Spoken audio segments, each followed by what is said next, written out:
It's been 20 years. 20 years ago, today, Bungie released one of the largest and most influential games, not just of the era, but of the entire FPS genre. It was a game that broke sales records, a game that changed the industry overnight, a game that was crucial to establishing Microsoft, Bungie, and its own franchise as giants in the industry. It was the game to bring people online, and it was the game to tear them apart. Halo 2 turns 20 today, and it's kind of shocking to look back and see just how much of a giant it was in the gaming industry, how culturally significant it was, especially when you compare it to the state of Halo today. 2004 was quite a different year for Bungie, and for Halo. Some might argue that it was peak Halo, maybe even peak gaming in general, and debatably it was. I do stand by how I ended my last Halo video. Halo wasn't just a game series. For many, it was a brief window in time. It was the community, the excitement. And while we still have these old games, that energy is irreplaceable. Like I said at the end of my review, you just had to be there.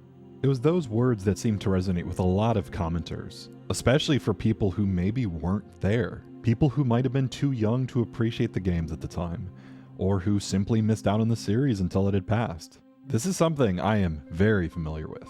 To give some context, I'm pretty young as far as long-form gaming channels go. I'm still in my 20s, and I distinctly fall in the older Zoomer generation. Meanwhile, most of my contemporaries, I'd imagine, are at least in their 30s, probably hitting their 40s. Being a Halo fan is no different. I was young when I played Halo. In the case of 1 and 2, I only really played them years after their initial release. Halo 2 in particular, I only got to play it because a friend of mine lent me his copy way back in the day. So the idea of feeling like you missed out on a series in its prime is not lost on me. I share it. Halo was my childhood, but I was also still pretty young when I was enjoying it. Too young to actually fully engross myself in it, and by the time I was old enough, it was simply too late. And so this is where I feel I need to explain why I'm making this video. And for this, I may need to give a little bit of a preamble, which for people who just want to skip to me talking about the game, here's a time code right here. Okay, this is the origin point of this video. With my Halo reviews, it gives the impression of me just wanting to hate on a bad game. And while being able to talk about a bad video game is kind of fun in its own right, the fact of the matter is I'm still sitting here without a good Halo successor. And this always leaves me left wondering, what exactly made Halo good in the first place? I'm sure a lot of people who aren't Halo fans probably have the same thought. Because Halo sits in an odd spot amongst people, amongst the general gaming audience. The most common praise towards it often ends up being the most basic, surface level appreciation. Hey, what's good about Halo 2? The Arbiter, dual wielding, and maybe playable elites. Which, hey, there's nothing wrong with appreciating these aspects of a game. But I just wish there was a bit more discussion into Halo 2's quality, and I guess just Halo's quality in general. Because these are good games. Halo 2 is a good game. But why is it good? Which is something that a lot of content creators just seem unwilling or unable to do. Because Halo is just a popular series, and because of how popular it is, it's inevitable that you get a bulk of the community that just sort of exists as casual fans. People who don't really pay attention to these sorts of things. People who just kind of play a game because it's popular. You see this a lot in the type of YouTubers and content creators who make quote-unquote reviews and retrospectives on Halo without much thought put into it. I'll refrain from naming any particular creators, but I'm sure most of you right now have an image in your head of who I might be referring to. I'm talking about the kind of videos where after you watch it, you can kind of tell it was whipped up in like less than a week. Because when it comes to Halo, there's just a severe lack of good analysis and discussion. I mean, just look at what games the community tries to accept. And there are some creators who really like to delve into these games. And I think there's plenty who do a pretty amazing job, but they're few and far between. And heavily overshadowed, in some cases mocked, by people who, quite frankly, don't really care about what Halo's turning into. Hell, I've been on the receiving end of it before. Halo, for the most part, is just kind of vaguely enjoyed because it's popular. There's people who enjoy Halo who might not have really enjoyed it otherwise were it not a huge success. I just wish people dug into the series more, focusing less on the nostalgia aspect and maybe going into the details onto why these games were really good. This is also what leads to people on the outside looking really down on people who are really into old Halo. Because in their mind, they see a game that's dominated entirely by nostalgia, especially when you compare it to other FPS games. A game like Doom is universally considered good. A game like Half-Life is considered objectively amazing. But Halo, No, a lot of people treat it as just that console game on the Xbox that kids have nostalgia towards. It's in this environment that makes me want to go back and give the old games a try. Because these games are great. And I'm not even just saying that. They are genuinely, objectively great examples of fantastic game design. And while they weren't immune to problems or stumbles, I think it's important to highlight how they worked as games. These games deserve to be showcased. And why not a better time to jump into Halo 2 on its 20th anniversary? I already made a video way back in the day on Halo 1, and that video is really rough. It just is. To give some context, that video came out before MCC had even released on PC. In fact, even in that video, I referenced how Microsoft had announced it was coming to PC eventually. That's how old it was. That video was more about me jumping back into the series after a long break from it. Since MCC has come to PC, I've finally been able to revisit and replay every game in the old series, and my thoughts on Halo have definitely grown since then. So that's kind of the impetus for me revisiting these old games. So why Halo 2 specifically? Well, to be honest, back in the day, Halo 2 was one of those games that I never really enjoyed as much as the others. That's the funny thing about Halo 2 to me, is that for quite a while, even up until fairly recently, I used to not be the biggest fan of it. As a kid, I loved 3 and CE, but 2 was rarely replayed. I never had a chance to appreciate its campaign nor its multiplayer. I was late to the Halo 2 party. Its mechanics, its difficult campaign, its hard as nails multiplayer scene. I never really appreciated it. And for years, it collected dust on my shelf. It wouldn't be until many years later that I would finally give Halo 2 its fair chance. And you know what? After all I just said about it, how I never enjoyed it as much as Halo 1 or 3, nowadays, I think it's my favorite in the franchise. I'm dead serious. Hilariously enough, after spending my childhood kind of just not enjoying this game, as an adult, I think it's genuinely incredible. There's so much about it that I found myself falling in love with. The world, the fast-paced campaign, the endearing story, the addicting multiplayer. As a cynical adult, this 20-year-old game actually managed to suck me back into it. And to start, I need to talk about the people who made it. Given my and many people's critical attitude towards 343, I've quite commonly seen the dismissive phrase of Bungie fanboy. Hell, I've been called one. On its own, there is something quite funny about people who are so clueless that they think calling you a fan of something that was good is an insult. Like, oh, you hate Halo Infinite? I bet you like really older FPS games that are good. Like, yeah, I do. And I will say the term Bungie fanboy is a bit more palatable than the much more commonly accepted name of 343 shell. Not even 343 can be argued in good faith to have genuine fanboys like Bungie can. Okay, I'm going to draw a line in the sand right here. This is where we stop talking about the numbers company. This is where we stop talking about modern Halo. And we're fully going into old Bungie. Because this Bungie fanboy label has never really stuck with me. Because the Bungie that I and many others had a fondness for growing up is a very different studio than the one that exists today, making trash live service games and I guess firing all their employees. Old Bungie and new Bungie are different developers. They just are. And this is something that happens with a lot of game studios. Bungie was a very different developer around the release of Halo 1. They had literally gone from being kind of a fledgling and lesser known game studio right into the spotlight, all thanks to Combat Evolved. Halo 2 would be their first game in this brand new era for the studio, where they would have to ditch their old loose approach to game dev, and instead, they had to focus on their next proper AAA game. And Halo CE was undoubtedly a big AAA game.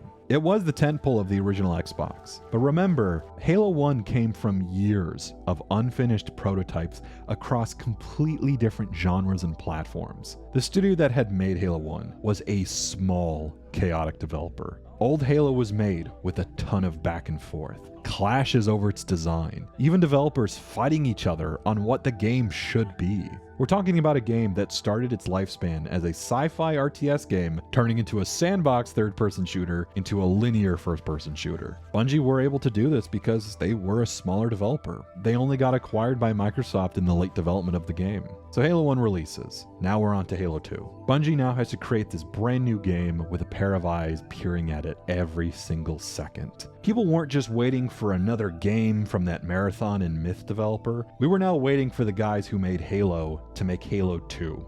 The difference between good enough and awesome is so big, and I mean, there's this standard set by everyone here that, I mean, good enough sucks. You can't do good enough. It's a hard kind of thing to live up to, but it's, I mean, the game's going to be better for it. And getting to know the studio behind the series that I grew up with has really given me a new perspective on, well, I guess just art in general. The idea of making something, putting your heart into a product and putting it out there. I think that's where old Bungie really stands out, because in those snippets of home movies, commentaries, vidocs, you can really see the camaraderie between everybody, and you can really start to appreciate the people behind the game, the faces behind the code. It gives me an entirely new layer to enjoy Halo. When you understand the mindset of 2000s era Bungie, you really understand how Halo 2 turned out the way it did. Why it did struggle with revisions, cut content, strife, only to then come out the other side as an amazing piece of art. Bungie was made up of people,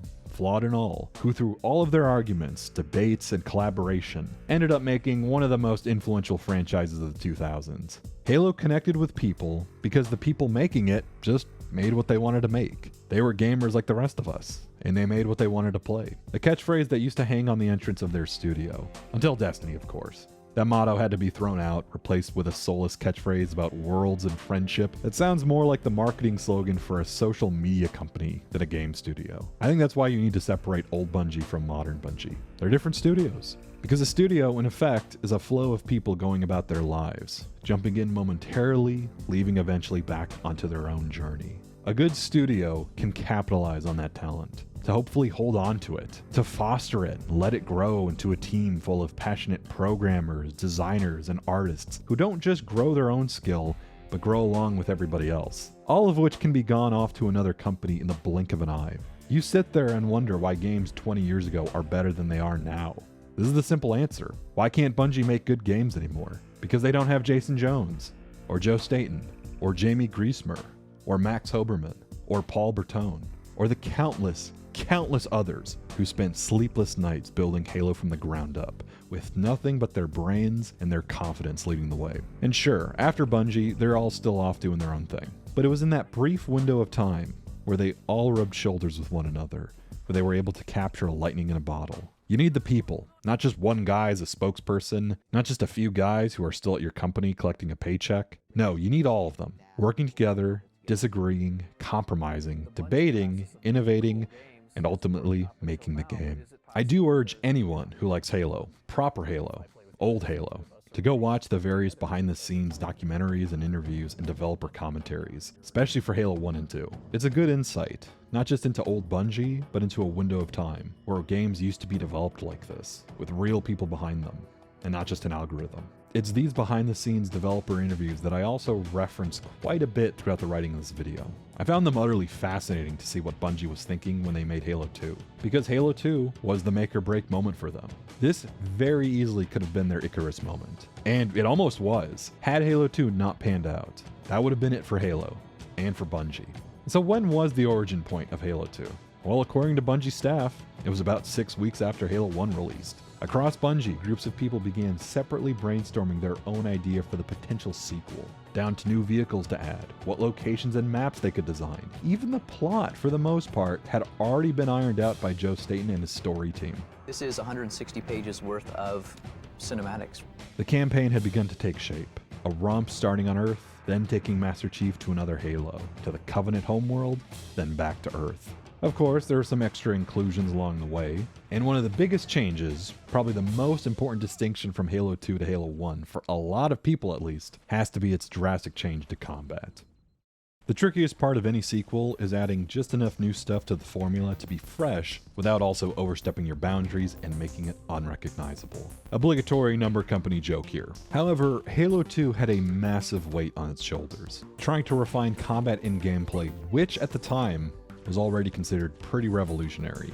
Remember, Halo CE's combat was groundbreaking for the time, taking what was a genre that had flourished on the PC and translating it pretty damn well to consoles. There's a reason why the Halo button layout is still used on consoles to this very day. It made that big of an impact. In the development of Halo 2, Jamie Griesmer famously boiled down Halo's core gameplay design, that being the now well-known phrase, 30 seconds of fun. The concept of a 30-second gameplay loop stretched out across an entire game. In Halo 1, there was maybe 30 seconds of fun. that happened over and over and over and over again. So if you can get 30 seconds of fun, you can pretty much stretch that out to be an entire game. Encountering a bunch of guys, melee attacking one of them before they were aware, throwing a grenade into a group of other guys, and then cleaning up the stragglers before they could surround you. And so you can have all the great graphics and all the different characters and lots of different weapons with amazing effects, but if you don't nail that 30 seconds, you're not going to have a great game. Although this phrase would eventually come to haunt him in the end, being misconstrued by many to mean the opposite of what it actually means, to the point where Bungie employees even openly lampshaded it as a joke. Here's what I'm thinking about this whole director's commentary thing. Yeah. Whatever this is called, developer's commentary. Designer commentary. Designer developer commentary. It reminds me of the famous Jamie Griesmer quote about 30 seconds of fun. Yeah. I think if anybody who sits through the 2.5 hours, they'll probably have about 30 seconds of fun. If we're lucky.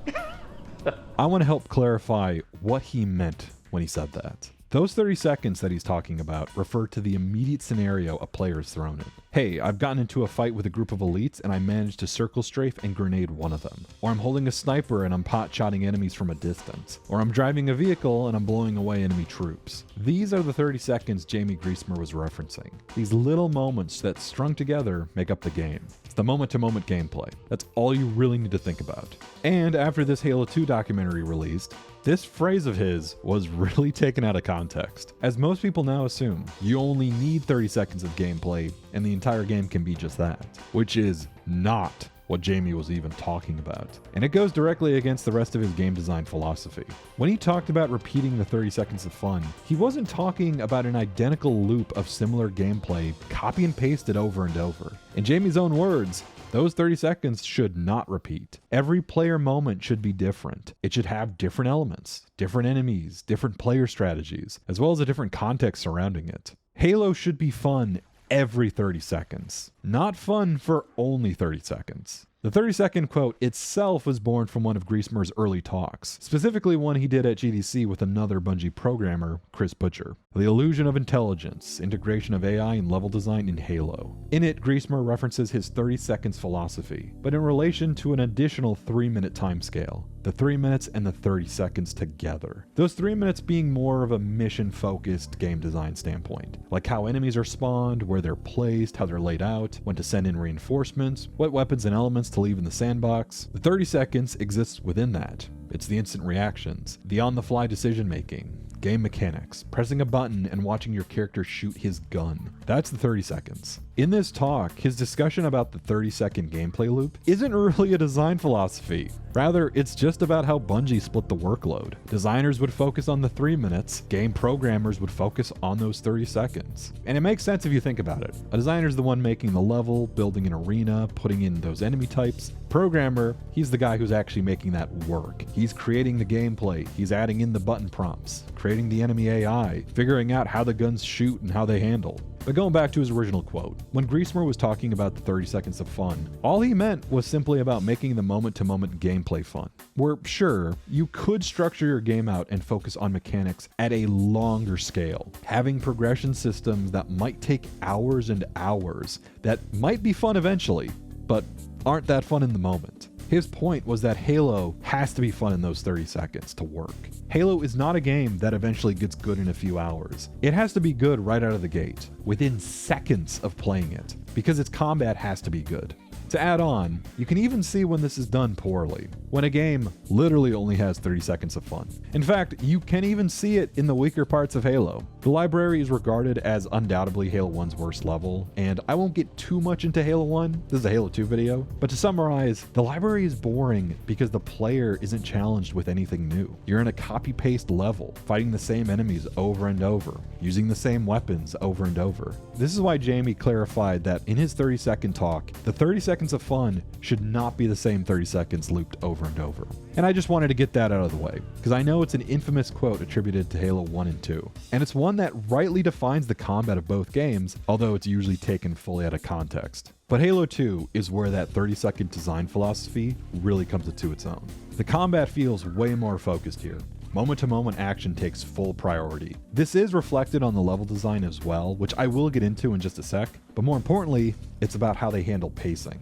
First, let's start with Halo 2's big change. This was the first Halo game to introduce full health regen. Halo 1 had shield regen, but you still had a health bar. Shields could regenerate, health could not, so you had to scavenge for med kits as your health was low. It became part of the equation for combat scenarios because Bungie couldn't account for the state a player would be in before an enemy encounter. For every arena, they had to figure out whether or not the player would be on low health entering it. Combat Evolved also handled health a little weirdly as well, because the limited health wasn't a normal health bar like you'd see in any other shooter. If you have any amount of shield left, you will not take any damage to your health bar. Your shield also regenerated fully too. So even if you were low in health, if you had full shields, you're ready to rock. In a way, it gave players a way to bounce back even if they were still on low health. You would just need to take a breather and let your shields recharge. And that health bar that you actually had was also very, very limited. This is a health bar where if you took a few hits, you were dead. Your shields took more damage than your regular health bar would. And this is also where Halo got its core gameplay loop, that being breaking shields. You had to break the shields of elites or other players, then you would shoot at their tiny little pool of health. Halo's multiplayer is popping shields and getting headshots. It was something players had to learn and adapt to.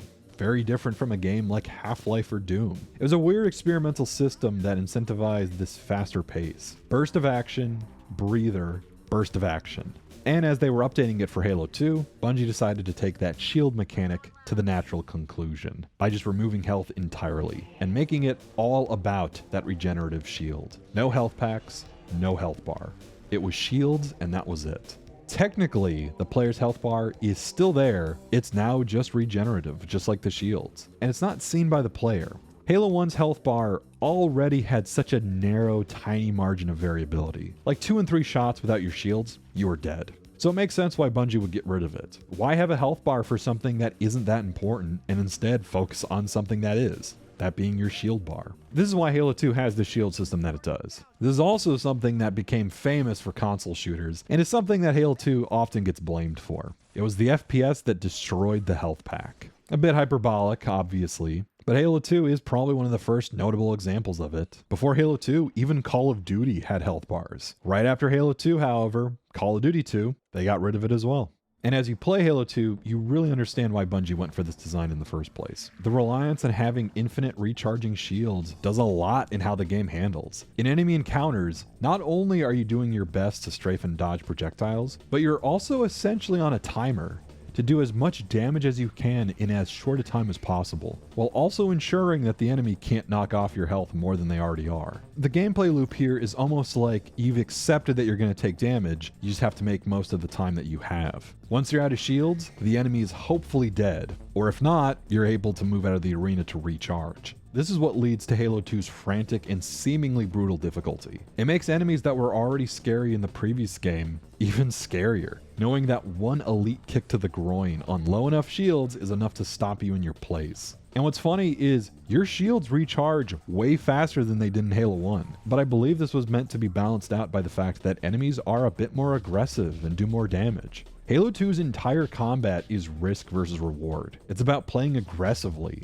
using those few seconds you have of your shield bar to kill as many enemies as possible. In every instance, you're thinking in your head, can I risk killing this guy before he or his buddies kill me? In a way, this is where Halo 2 truly excels. It's why I enjoy it as much as I do, because every arena is full of this type of split-second decision making. And what's also interesting is that Arbiter's cloaking ability is used heavily to aid in this playstyle. Arbiter's missions are accompanied by his temporary active camo, a temporary cloak that runs out fast, maybe a few seconds so long as you don't get hit. It's not really useful in doing a mission stealthily. In fact, you really can't. Missions in Halo aren't known for stealth. They're known for brief moments where some enemies have their back to you and you can maybe get a risky punch to the back for a couple of them, but then eventually the rest of their squad wakes up and they spot you. I feel that's where people misunderstand the active camo. It's not there to make you stealthy and sneaky. It's there to provide Arbiter missions with a quick, easy out. Because even though the ability runs out really quickly, it recharges pretty dang fast. And when a player first plays the Arbiter's missions, the immediate instinct is to use it to sneak up on enemies first, stealthily approaching them and then maybe getting a backstab off. But as you fight more and more Flood and Sentinels, you realize what its real use is. That is to get the hell out of a gunfight. This cloak, if used correctly, can let the Arbiter enter a fight, get low on shields,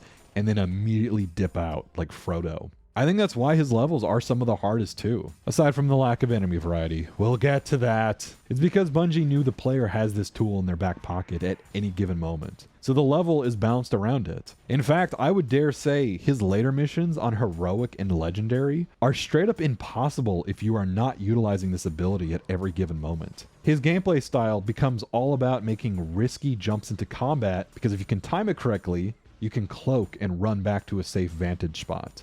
Either way, combat is intense. Enemies are more accurate, elites are more dangerous if you aren't too careful. Ultimately, Halo 2 feels like it's focusing way more on these moment-to-moment bursts of energy. Being aggressive. You're not meandering. Those breaks are still there, but they're shorter, and you're jumping right back into moments of action a lot quicker than you were in Halo 1.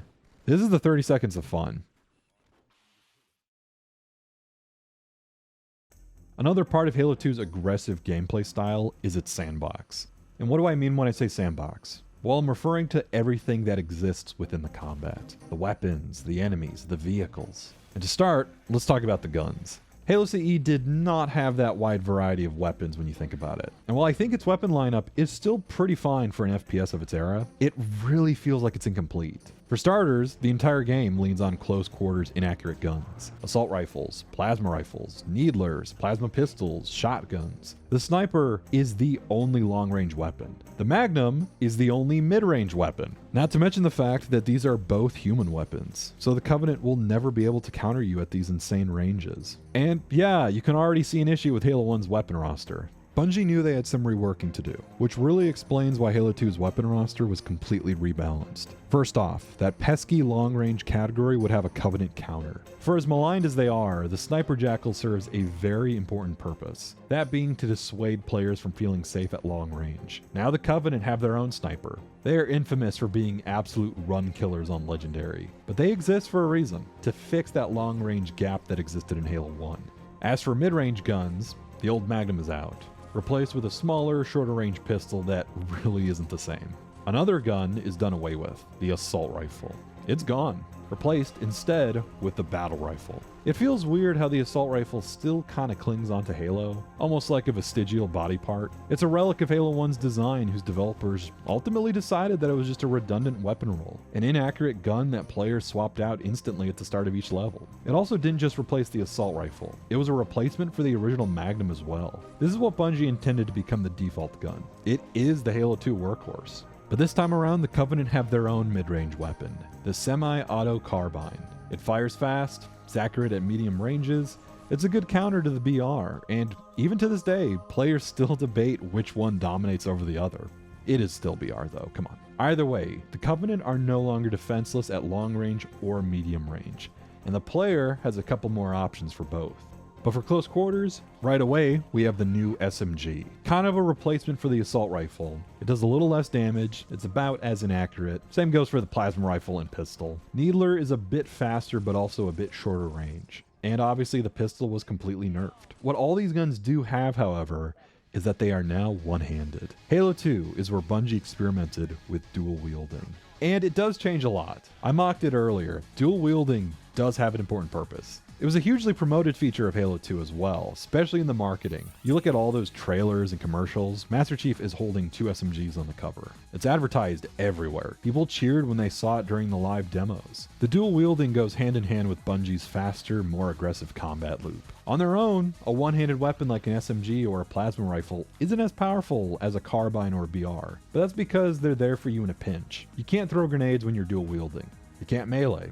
You can't even swap weapons. Ammo management really goes out the window too, since you'll blow right through it with 2 guns using the same ammo pool. And all the guns for it are used at close range. In a way, I feel as if the dual wielding is meant to make these guns feel disposable. Anyone who's played Halo 2 knows that you don't hold on to dual SMGs for the entire level. You pick them up in a single arena, use both of them up, and then you drop it for something else. You can't hold on to them forever because there's bound to be a long-range fight around the next corner. You can't really save ammo either because these guns are only really useful if you're just blasting away using up all you have.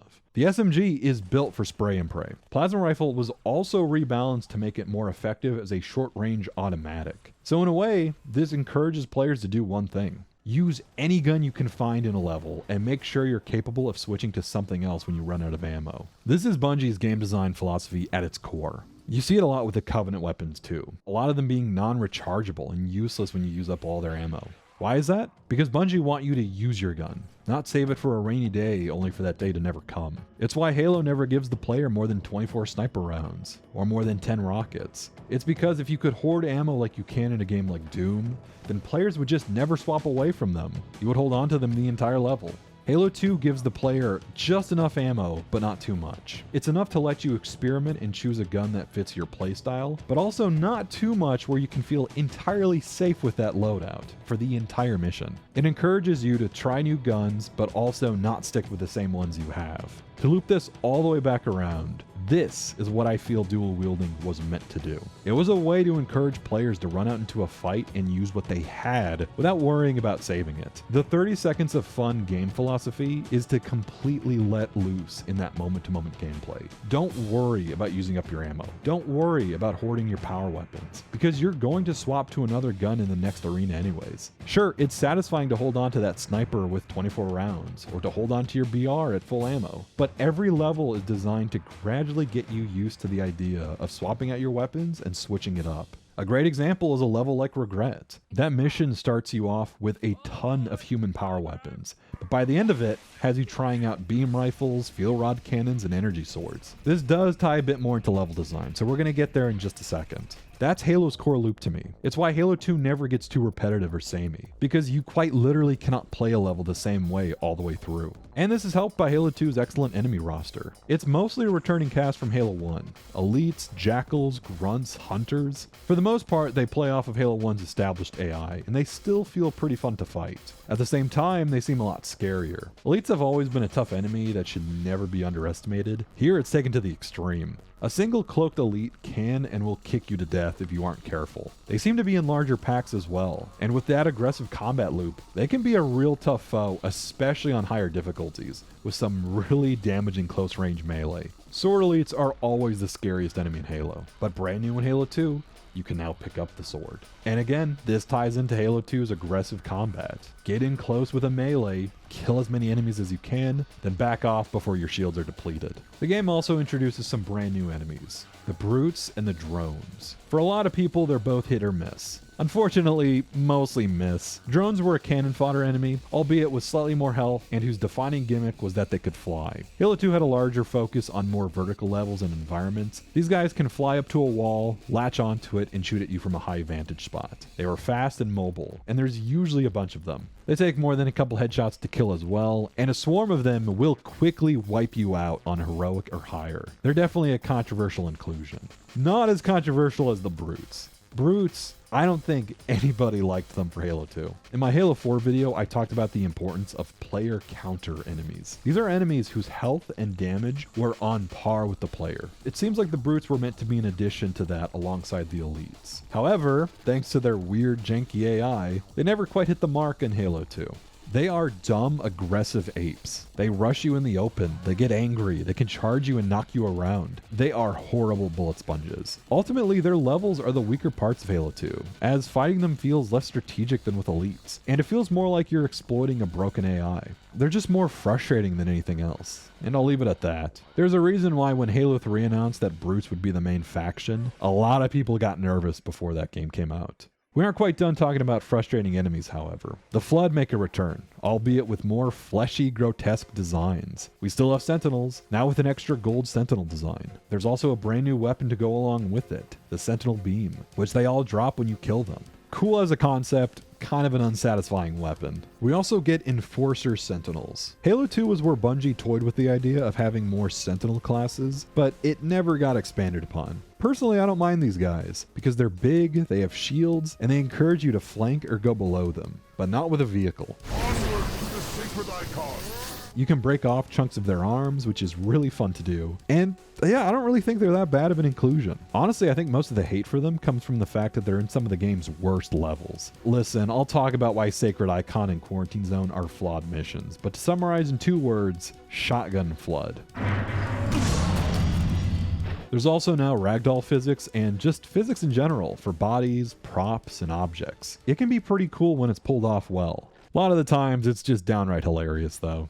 The last thing we need to talk about are the vehicles. Halo 1 was revolutionary with its seamless blend of vehicle and on-foot combat. A few games had done it before, but for the most part, it had always been sort of like a brick wall between the two. Halo Combat Evolved was pretty revolutionary in crossing vehicle and infantry combat into a single gameplay style. You had tanks, aircraft, and the much beloved 3-person Warthog, a vehicle that encouraged strategy, teamwork, and was just fun to drive around. But they weren't without their problems. Vehicle physics were wonky, Warthogs felt like they were driving on ice, and without any proper detection of momentum, a single bump from any vehicle in motion was enough to kill you. Everyone has hilarious memories of accidentally team killing somebody because they didn't wait for you to come to a complete stop. In some cases, the vehicles were indestructible. This came up a lot in multiplayer especially. Plus, the Ghost was fun to ram into players, but in single player, it seemed to hover harmlessly over enemies. It was a wonderful, beautiful, chaotic mess, and it really needed to be cleaned up.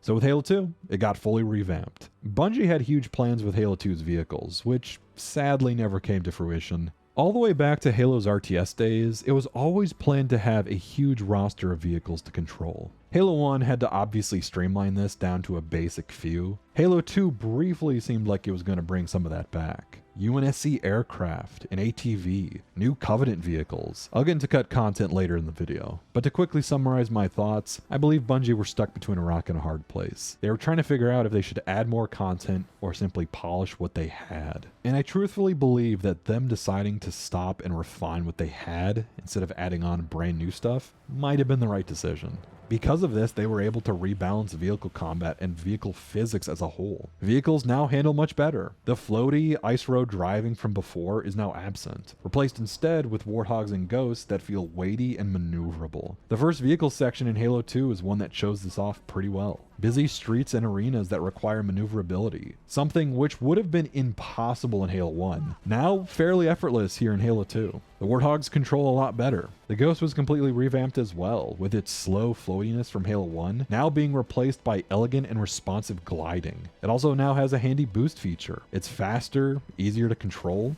and with it being lowered to the ground, it makes as an excellent ramming vehicle. Another inclusion is the Gosshog, a precise railgun turret for the regular Warthog, which turns it into an anti-vehicle monster. The Banshee returns and it handles a little differently now, with it feeling a bit more maneuverable. Not only does it share the same boost from the Ghost, but it also allows for button combos that let you barrel roll, as well as do a backflip. More strafing and dodging options that leads to way more intense Banshee sequences that, once again, would have been hard to pull off in Combat Evolved. Lastly, we get to the brand new vehicles. The Wraith and the Spectre. The Wraith is very much like the Energy Sword and the Fuel Rod Launcher. A weapon seen in the hands of the Covenant in Halo 1, finally available for us to wield in Halo 2. It was a constant sight in Combat Evolved as well, either used as a background prop or as an AI-controlled vehicle extensively used on Assault on the Control Room or 2 Betrayals. Here the player is finally able to control one, with it being slow and firing an arcing projectile that is shorter range. The Spectre is a fan favorite of Halo 2, as it's only shown up in this game. It's essentially the Covenant's Warthog equivalent, a multi-person vehicle with a plasma turret flanked by 2 passenger seats. It has a quick boost, and since it can hover, it makes for a real easy to maneuver vehicle. It seems like this was made out of necessity for some of Arbiter's missions, as with just the elites to fight alongside with, they would need their own Warthog equivalent. Overall, I'd say the vehicles here are pretty well refined, and they're definitely for the better. They feel a lot better to control, they're more fun to use. Halo 2 Sandbox is very much an extension of Halo 1. Same enemies, same vehicles, just with slightly more intense gameplay surrounding it. I also feel the reason the gameplay feels a lot different has to do with the game's new approach to level design. I need to quick define what an arena is. I say the word arena a lot, and I feel I should make it clear what I mean when I say it. Think of Halo 2's levels as linear pathways, from point A to B.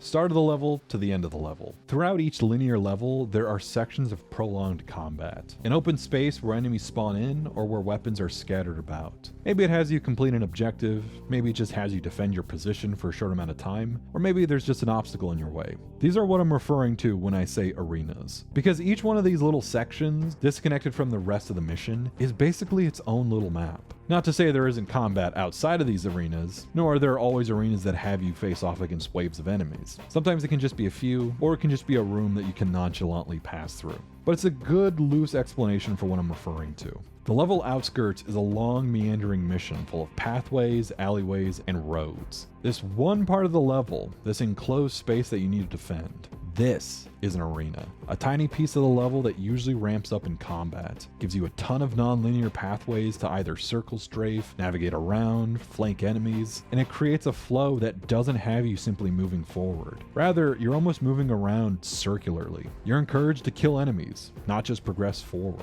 This is what I mean when I say arena. Whenever I say that, think of these little sections. This ties in with the game design, because Halo 2's level design, like the rest of the game, is all about making combat flow a bit faster. It's actually really interesting going from Halo 1 directly to Halo 2, because you can really see how Bungie tried to improve on their level design. They took a bit of a departure. Now the design philosophy has mostly changed to be streamlined, a bit more linear, more cinematic, and also way more dense. Because Halo 2 feels like Bungie removing all the fat from their old level design. Those large, open, but empty spaces in CE, sure, they look nice, and they make the game feel big and open, but were they necessary?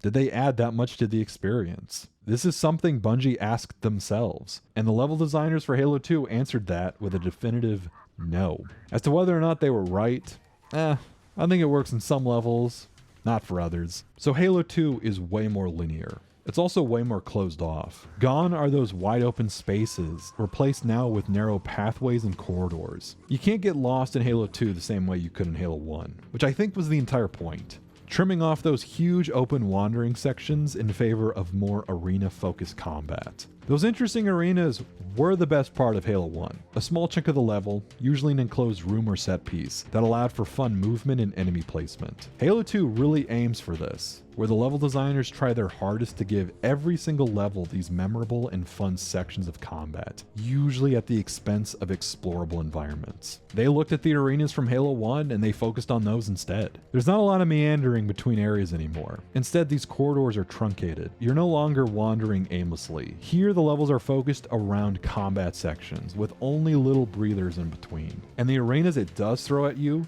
are way more intense. They're a little faster to navigate. This goes hand in hand with the faster pace of the game because half the combat is now less knowing about how to defeat an enemy, but from where. Because on higher difficulties, if you don't plan your approach right, you may be caught out in the open and you're going to get obliterated. I also started to notice how much they utilized verticality for both you and the AI. The AI, which now heavily utilizes cover and vantage spots. You're constantly scanning above or below you. And if you're smart, you're going to be looking for hidden areas or pathways that help you flank around enemies. This also brings up another feature. Halo 2 was the first Bungie game to have a lowered crosshair, which is still hotly debated if this is necessary. As a PC guy, I definitely prefer a centered crosshair, but I do understand the argument for having it lowered. It was there entirely to help players scan up above them. In a lot of console shooters, people who've never really handled the gamepad before are always looking at the ground. Seriously, you hand a brand new Halo player a controller, he's got his eyes down on the floor to see where he's walking. He'll be staring at his feet and not watching out for the sniper jackals high up in the cliffside in front of him. I always felt the lowered crosshair was a way to forcefully discourage this behavior. Because hey, people were still wrapping their heads around controlling an FPS with a gamepad. GoldenEye was only 7 years prior, remember that. Halo 1 did have some amazing arena designs, but even with some of the better ones, they were mostly flat. Like you were mostly fighting on a single level, maybe with a second upper level if you were lucky, which made sense. Bungie were learning as they developed Halo 1. They were still prototyping the combat. By the time you get to Halo 2, they're way more confident with it. So you see a lot more arenas that have 2, 3, sometimes 4 separate levels that all require you to go up and down to navigate around them. You could tell that the designers and the layout artists were having fun with the idea of creating multiple planes of combat, all layered on top of each other. And yet again, this encourages a more aggressive playstyle, because with so much freedom and having different levels to run to, it lets a player move through a battle without getting pinned down into a corner. Every arena has a flow to it now. It has a sense of movement, and you spend most of the time navigating around them, dodging projectiles, running to cover, picking off enemies, reaching vantage spots. What I love is that I can flash any little section on this screen, and instantly, anyone who's played Halo 2 before, you'll recognize multiple pathways and routes to take depending on how you want to handle the level. This area in Cairo Station, go down the middle if you're ballsy and think you can take on everyone at once, or go around to the sides and take potshots at enemies one at a time. The courtyard on Outskirts. You can either defend from the rooftops, trying to hold down that turret at the risk of getting pelted by enemies that you can't hit, or you can engage at close range on the ground. Or if you want to play it safe, hug the inside of the room and stay out of range from the phantoms. Again, there's so many parts of this game that are like this. The Seraph Hangar, various rooms on Arbiter, the temple ruins throughout Delta Halo and Regret. I could go on and on about them all day. What also adds to this is something I mentioned earlier. Halo 2 loves making you choose between different playstyles, both by varying up what enemies you're thrown up against, or by limiting what tools it gives you. I talked about the level Regret, which is a great showcase of Halo's classic weapon progression, starting you off with tons of human power weapons like snipers, BRs, rocket launchers, so many weapons that you literally can't hold them all. Then by the end of the level, you're scraping together with energy swords and beam rifles, forcing you to adapt and experiment out of necessity. It's an interesting decision by the level designers, as you can really see them experimenting with what to give the player and what the player should be facing. Sacred Icon is an interesting level because it doesn't give you a lot of power weapons, and instead it gives you a ton of one-handed close quarters guns, mostly because all it's throwing at you are flood forms. So even players who don't usually pick up dual SMGs, pistols, plasma rifles, they have an incentive to give those guns a try as well, especially the shotgun. As to whether or not Sacred Icon is successful at doing this, that's debatable. The levels Gravemind and Uprising give you brute foes who wield brand new brute shots. A good incentive for you to pick those up and give those a try as well. I know it seems like a small thing to notice, but it goes a long way in turning a level from being forgettable to actually fun. It shows that Halo 2's level designers have a clear sense of synergy with the gameplay designers, in utilizing every space and area to ensure the player has fun with the mechanics and doesn't get frustrated with them. That is if they're successful, which they aren't always. Hey, I mentioned Sacred Icon and parts of Quarantine Zone. This is the part of the game that often gets compared to the library, which is fitting because you're literally in the equivalent of Delta Halo's library. It's a frustrating stretch of the game, due in part thanks to the repeated rooms and corridors, combined with you only being able to fight Flood and Sentinels. It's the weakest part of the game, and for a lot of people, it's one of the many reasons why they don't like Flood levels. I think the Flood are utilized well enough for what Halo 2 wants to do with them. Seeing the Flood attack Sentinels and other Covenant is pretty fun to watch, but a mission that only has Flood to fight against, that's a little dull. Plus, the repetitious hallways really start to drag on in Sacred Icon, despite this mission being fairly short. Its only saving grace is that it eventually opens up into Quarantine Zone, which gives you tanks and vehicles to blast your way to the end of the level. Which leads us into another part of Halo 2's level design, vehicle sections. As I mentioned earlier, the vehicle roster from Halo 1 makes a return. I think with how focused levels are now, there aren't those mindless navigation sections that Halo 1 was famous for. Like those moments where you'd spend 5 minutes driving a Warthog from one point to another, or where you were slowly flying a Banshee for a single level, using it mostly for transport, rather than actual combat. Halo 2's vehicle sections are now all in action set pieces. It's hilarious how the first Warthog section is pretty jarring to first-time players, because they're expecting a casual drive like in CE. But here, it's immediate chaos. You're getting shot at. Elites are dropping from the sky. Holy shit, there are so many enemies. What the fuck is that? Here, the vehicle sections are less about simply moving from point A to point B, and they're more about destroying everything in your path. Arbiter still has one of my favorite Banshee sections, Incubus music included. Once again, I know some people could point to these sections in a negative light. On higher difficulties, they can be brutally hard, more so than even the on-foot sections. There's a balance to be had here, and Halo 2 definitely leans heavy on the side of, we want to throw the player into the action. And that's ultimately where the level design differs from Halo 1. It's more linear, more focused on action, more focused on arena sections, with these moments being much closer together. Truncated. That's the right word here. This also calls into question the Bungie quote about how much they were focusing on making Halo 2 environments bigger than Halo 1. We're also working on the scale. In Halo 1, we had a lot of grassy hills or small cliffs, whereas in Halo 2, we're having entire space stations that are giant weapons that you can aim and fire. We're having big levels that take place in the wreckage of the previous Halos, trying to increase the epic nature. With how linear and closed off Halo 2's environments are, this statement is definitely eyebrow raising. The largest of Halo 2's levels still feel like they're not that much bigger than the giants that were in CE. They're impressive, sure, like the final mission with the Wraith fight leading to the Banshee section. That's still a pretty impressive set piece when you consider the sheer scope of the level. But compared to Halo 1, most of Halo 2 feels a lot smaller, at first. But then you actually consider the areas these levels are set in. This is more a thing about presentation, but Halo 2's levels feel so cemented in their world. They feel like actual plotted out journeys, all adhering to geography and even geometry, with real fleshed out environments and buildings that you're traveling through. For example, I love how Cairo Station feels so well laid out. Like you can look through the windows from one end of the station to the other. When you're walking on the outside of it, you really get a sense of scale that this whole thing feels real.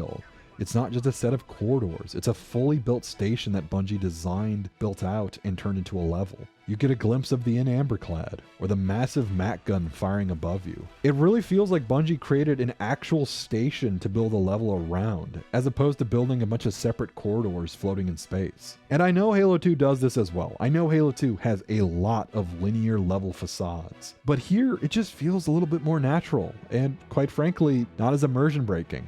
My favorite touch in the whole game is how Delta Halo and Regret all feed into each other, where you can see far out onto the lake the various Forerunner temples, only for the next level to have you set all the way out there. And then if you look all the way to the horizon, to that Forerunner structure in the distance, that's where Arbiter lands to get to the Sacred Icon. And if you glance back as Arbiter, you can spot the very same lake Chief and Cortana were at in the prior levels. New Mombasa's Old Town, where you drive along the coast and you get a glimpse of the next part of the city. High Charity letting you see far into the distance, having you navigate through the very same rooms and locations that we got to see in the cutscenes earlier. I always have a fondness for Heretic and Oracle too, because they took this massive Forerunner facility and made it real and modeled. You can fly a Banshee around the entire base, and all the corridors you walk through have windows peeking out together seamlessly. Just like Cairo Station, it feels like this was a real structure Bungie built and carved out full of corridors, rather than just a bunch of separate individual corridors floating through space. It feels real and tangible. I think that's what Bungie meant when they talked about Halo 2's expansive environments. Because ironically, even though Halo 2 feels a lot more linear than Halo 1, it feels less like a facade. I say it's ironic as well because Halo 2 almost certainly has way more of these facades going on than Halo 1 did. But the designers took the best part of Halo 1's levels and expanded upon that, making areas feel like natural, believable environments, as well as putting them in a more interesting context regarding the story. You aren't just shooting through generic Covenant hallways. You're navigating through the most precious inner sanctum of the Covenant High Council, suspended on towers at the edge of their orbital city. You aren't just running through Forerunner corridors. You're walking through an ancient Forerunner temple submerged underwater. You aren't just navigating a UNSC ship. You're on a massive human space station built around a giant 4,000 foot tall MAC cannon as it's firing at other ships. Like Bungie said, putting these levels in exciting and interesting context. Something they were able to pull off with Halo 2. And this is due in part to the game's heavy technical leaps that they made. If there's one really important part about this game that is really striking, I think it's Halo 2's presentation, both in regards to visuals and audio. Halo 2, I just need to say it, its visuals are downright mesmerizing. Halo 2 is for sure a step up from Halo 1, but it is still firmly within 6th gen console limits. There's actually been this recent opinion I've seen pushed lately that Halo 2 looks, ugly, I guess. The Anniversary Edition 10 years ago definitely pushed this forward. Hell, I regularly run into 343 kids who get annoyed when you say that you prefer the old graphics to the newer ones. I'm just gonna say, thank God they never did an Anniversary Edition for Halo 3. Either way, I understand the differences between 2 and 1. 1 was very much a product of its time. It's colorful. Models are low poly, but in that fun, abstract sort of way. Everything felt clean and sharp. Halo 2 tried to push towards graphical realism. Textures were more detailed, although it made everything look a bit grungier. This is a really grungy looking game, especially compared to Combat Evolved. Models have more polygons, but Halo 2 was still being made on original Xbox hardware. This was still a 6th gen title, so while some graphical upgrades could be made, Bungie were still limited to the same tech that ran Halo 1. A famous removed feature was Halo 2's stencil engine, a shader that would have produced beautiful dynamic shadows to give the entire game a sense of depth. but it had to be removed, which unfortunately made the game look a bit, flat. People to this day bring this up, and as cool as it would have been, I'll give it to Bungie on this one. With how much Halo 2 was handling in terms of environments and maps, I doubt adding a super laggy dynamic shader would have helped the Xbox's frame rates. But there's more to it than just texture resolutions and model detail. The game just has a very different atmosphere than Halo 1. Hell, even the Halo games that came after never quite matched it, and it's something that I've spent so much time immersing myself in. It's hard to even articulate why Halo 2 has this atmosphere. Why do these environments, these dated 2004 Xbox graphics, still elicit such a strong reaction from me 20 years later? The environments are gorgeous. So many sections of this game have a downright ethereal ambiance to them. Gorgeous vistas, incredible atmospheric catacombs and corridors. I do think a part of it has to do with the tone of the game, which, as I mentioned earlier, is a little on the darker side. These environments, as beautiful as they are, reflect tragedy and horror in a way that Halo 1 never could. We are no longer isolated by ourselves millions and millions of miles away from home. Now we're down on the streets of Earth, and in the Covenant capital of High Charity. With Halo 2 being more dramatic, its levels leave a lasting impression. Colors are a bit muted. Not overwhelmingly so, but there's a washed out feeling to quite a few of the environments. Like we're in the middle of a storm, or that we're in a place worn down by age and conflict. Like this may have been colorful and vibrant at one point, but not anymore. It's all incredible to look at, because the small aesthetic choices feel so deliberate and effective at setting a cool mood for the entire game. Especially for levels that, even if I'm not necessarily a big fan of them, they still had an atmosphere that I dug 100%. In a way, I feel like a lot of these environments take the environments that we got from Halo 1, but added a slight twist to them. A great example is Alpha Halo versus Delta Halo. Alpha Halo and Halo 1 had its standard environments. Green pine forests, sunny blue skies, a desert biome, a foggy snow biome, maybe a dark blue swamp. Very pleasant areas combined with dark metallic Forerunner structures and corridors. Halo 2 takes these environments that we're expecting and adds a further twist to them. That green forest level to introduce Halo? Well, let's make it more of a jungle and set it in the evening with approaching storm clouds and ancient stone ruins. Don't just give the player Forerunner corridors. Have them set underwater in these blue glass hallways, or on the edge of a giant Forerunner wall staring into a snowy, isolated quarantine zone. Going further into Quarantine Zone, for as many things I have to say about that level, easily its best feature has to be its atmosphere. It's set at night, gently snowing, with these beautiful teal lights emanating from the ground, giving the level just such a friggin' vibe. And the last few levels of Delta Halo, they take those standard Halo pine forests and they put them in this dramatic golden lighting as it gently rains. Like I said, taking the environments in Halo 1, but adding a slight little twist to them, changing the colors and overall changing the mood of the level. I'm a sucker for adding a bit of flavor to the environment. I really appreciate when an artist considers simple things like lighting or weather or simple color choices. On paper, these seem small, sure, but they really do a lot in making these areas feel memorable. Even if not all the levels are up to people's tastes, you can't deny that visually they're a feast for the eyes.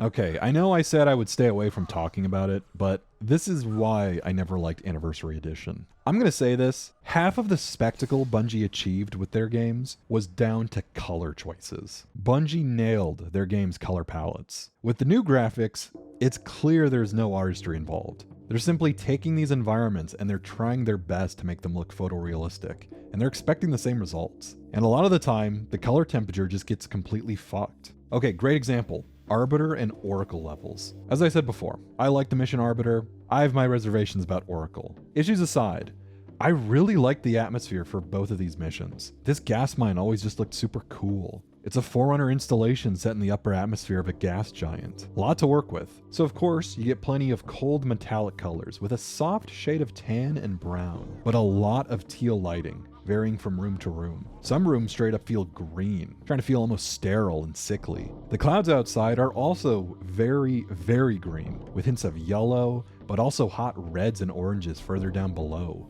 all kind of emanating around that approaching storm. You take a sec to just appreciate the environment. There's a lot of nice color contrasts going on here. Again, it's something you never really consider at first, but the more you look at it, the more you really appreciate these simple color choices. Already, this place is oozing with atmosphere, and we're only talking about color. It has a good variety of visuals, and it makes what would have been a generic Foreigner section into something more memorable. You also really appreciate it when you see it taken away in the Anniversary Edition. Oh yeah, this is what people consider to be an upgrade. Brown. Brown with tan clouds. Gone are the hot oranges. Hell, most of the green is gone. Only a little bit of the teal remains, but its contrast is very diminished. Everything just looks, I don't know, boring now? You see this with a lot of the environments, where it feels less like they're trying to upgrade the graphics, and more like they're just trying to make them look photoreal. And I'm sorry, I just don't like this. We're stuck in an era where games have to look photoreal. I kind of miss when games were able to be a little bit more stylistic with their color choices.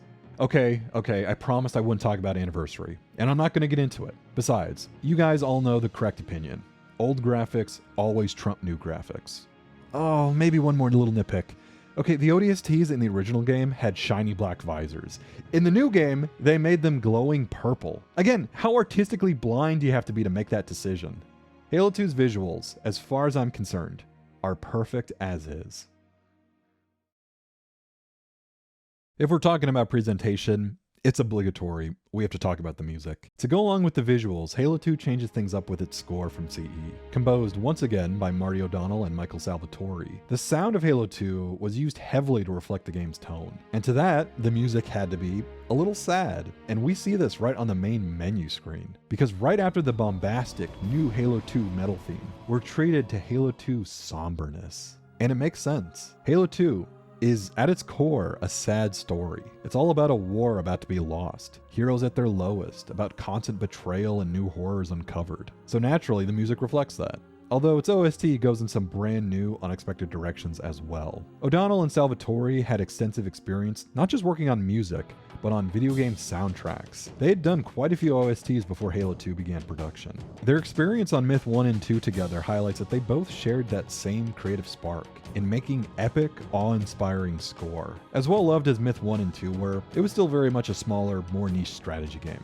A far cry from the mega blockbuster that Bungie's next series would become. Halo 1 was an accomplishment, with the two collaborating and expanding their musical prowess to something more grandiose in scale. In particular, one of the big defining features about Halo 1 was the use of Gregorian chants, which gave Halo an ancient, almost ominous vibe. It being a sci-fi game also allowed the two to branch off into more unique soundscapes, with a surprising amount of electronic and synth. This was a style borrowed from Marathon, although you see it used heavily for Halo 2. Apparently, Halo 2's soundtrack even contains a little reference to Marathon's MIDI soundtrack, whose OST was composed by Bungie co-founder Alex Seropian. But we gotta focus on Halo 2, because this game has a legendary score. It was a culmination of composers finally having the budget they wanted, as well as the freedom to still experiment. I'm sadly not as qualified to talk about music theory as I am with, well, I guess just game design in general. However, whenever I go back and listen to the Halo scores, usually in the background while I work, I find myself mesmerized with Halo 2.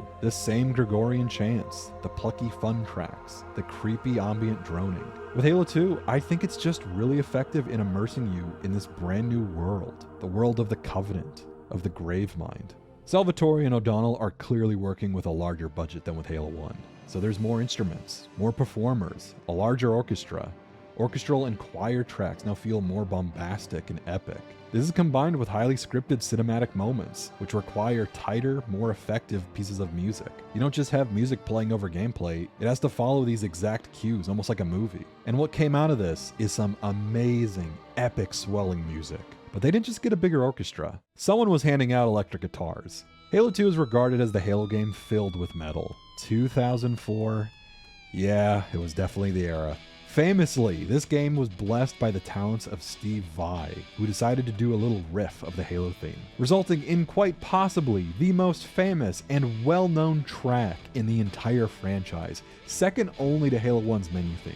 The use of electric guitars and rock in general doesn't just stop there. In Halo 1, there was an attempt to throw some rock tunes into the soundtrack, and for Halo 2, you see it cropping up way more. You can tell the two composers learned a lot from Halo 1, so there's a refinement of the music. Not quite the weird, bizarre keyboard mashing in some of Halo CE's flood sections, but rather the experimental music choices follow nice, distinct melodies and songs, resulting in strange tunes that are weird, but are really fun to listen to. Cool percussive notes, electronic, even Marty himself reversing vocals into a creepy but distinct and beautiful ambient track. You can tell they weren't just experimenting with music, they were still trying to make sure the music sounded really cool. So you combine all these elements, the orchestral, the choir, the experimental, and let's not forget, even those electric guitars, and what results is a gorgeous, amazing soundtrack.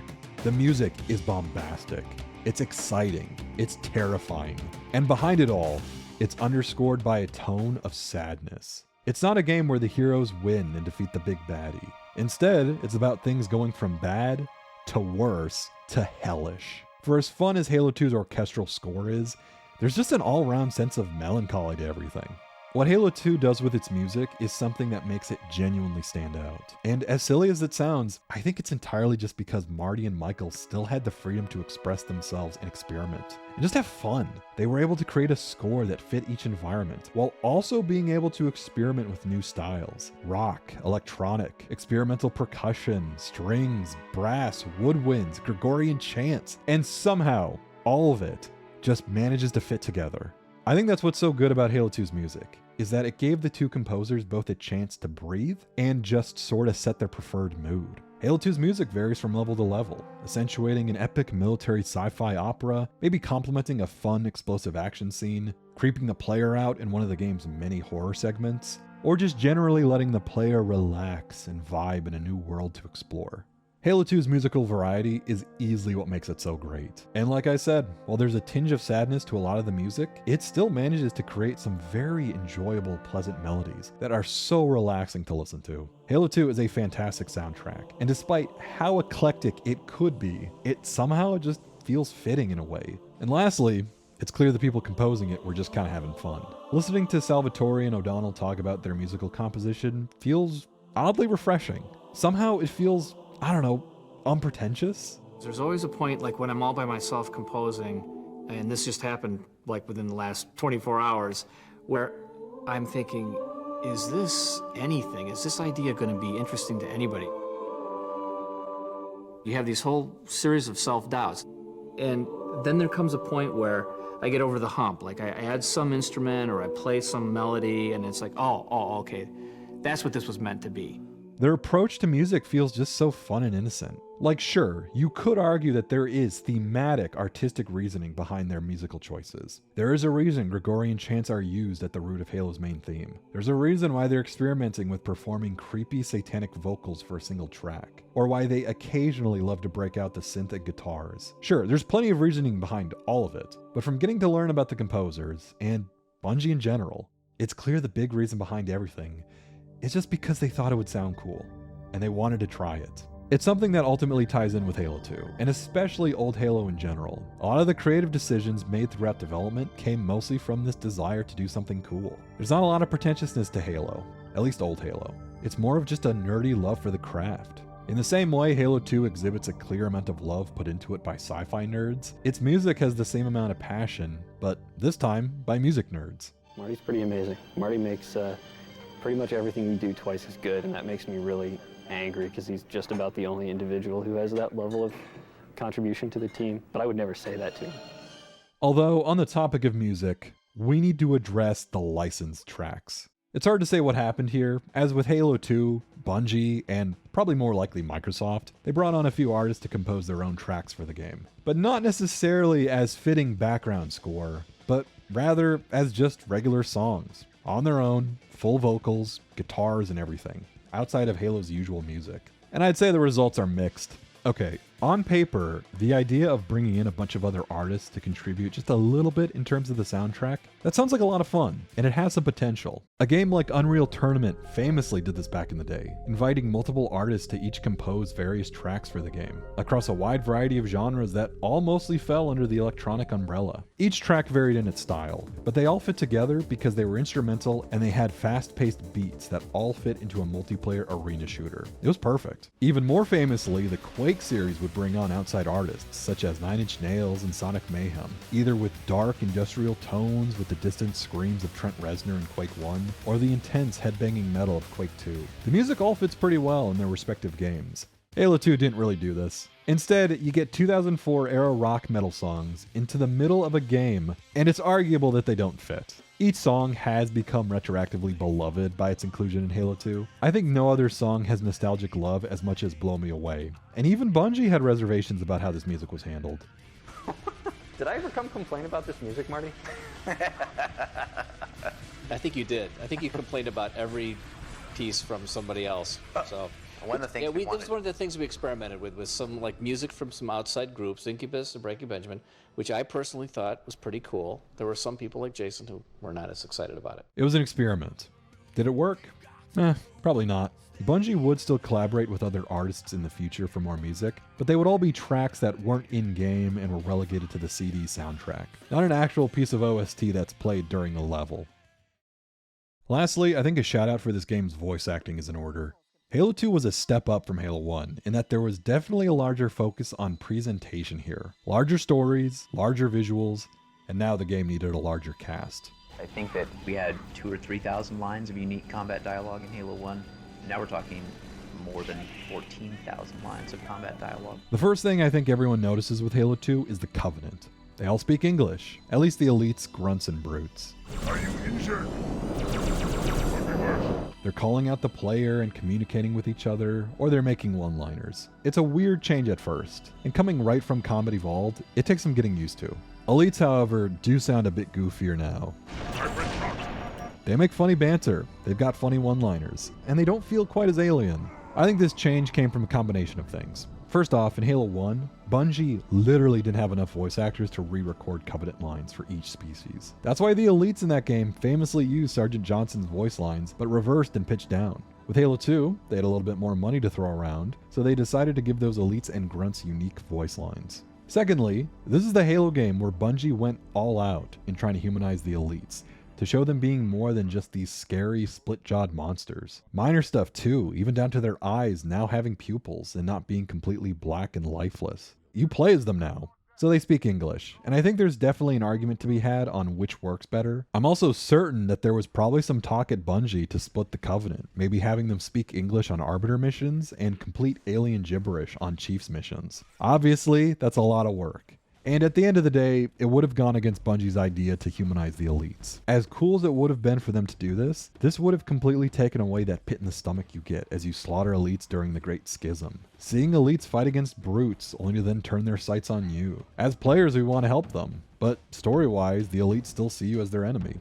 You're no longer shooting at brainless monsters. The elites here all fit into their established canonical role as high-ranking, intelligent, honorable warriors. Making them intelligible to the player helps with that. Plus, Halo 1 had that hilarious scene where Captain Keyes overheard the guards talk about the Halo ring. So it's been established that Human and Covenant can at least understand each other. So it's not really that big of a stretch to have these enemies voiced. It also does help with player awareness, because you can hear elites and grunts shout to each other. You can hear them coordinate. They'll announce when they spot you. Maybe they'll communicate with their buddies. It's a very basic system. It's not fear, but it works. But if we're talking about voice acting, then it's only fair we acknowledge the amazing performances by much of the cast. There's a few hiccups here and there, but for the most part, a lot of the voice actors do a very good job. Right away, David Scully returns as Sniper Sergeant, this time as a full-blown character, Sergeant Johnson. Johnson always felt a bit like a meta character to me. In Halo 1, he was simply a Marine archetype, one of the few Marine models Bungie had, who would just spawn in over and over throughout a mission. But of course, given how iconic Scully's voice is, he was used a lot throughout the game, in various cutscenes and gags. Most notably, Bungie began to use them as a pseudo, fourth wall breaking mascot for the Halo demo. He of course was further fleshed out behind the scenes, and in Halo 2, he's now a full character. Sergeant Johnson is so iconic to Halo now, it's hard to imagine him not being part of the series. So he's obviously a fun inclusion for Halo 2. He's the only other person who survived the first ring, with a tongue-in-cheek, classified explanation for how he got out of there. So, Johnson, when you gonna tell me how you made it back home in one piece? Sorry, Guns. It's classified. My ass!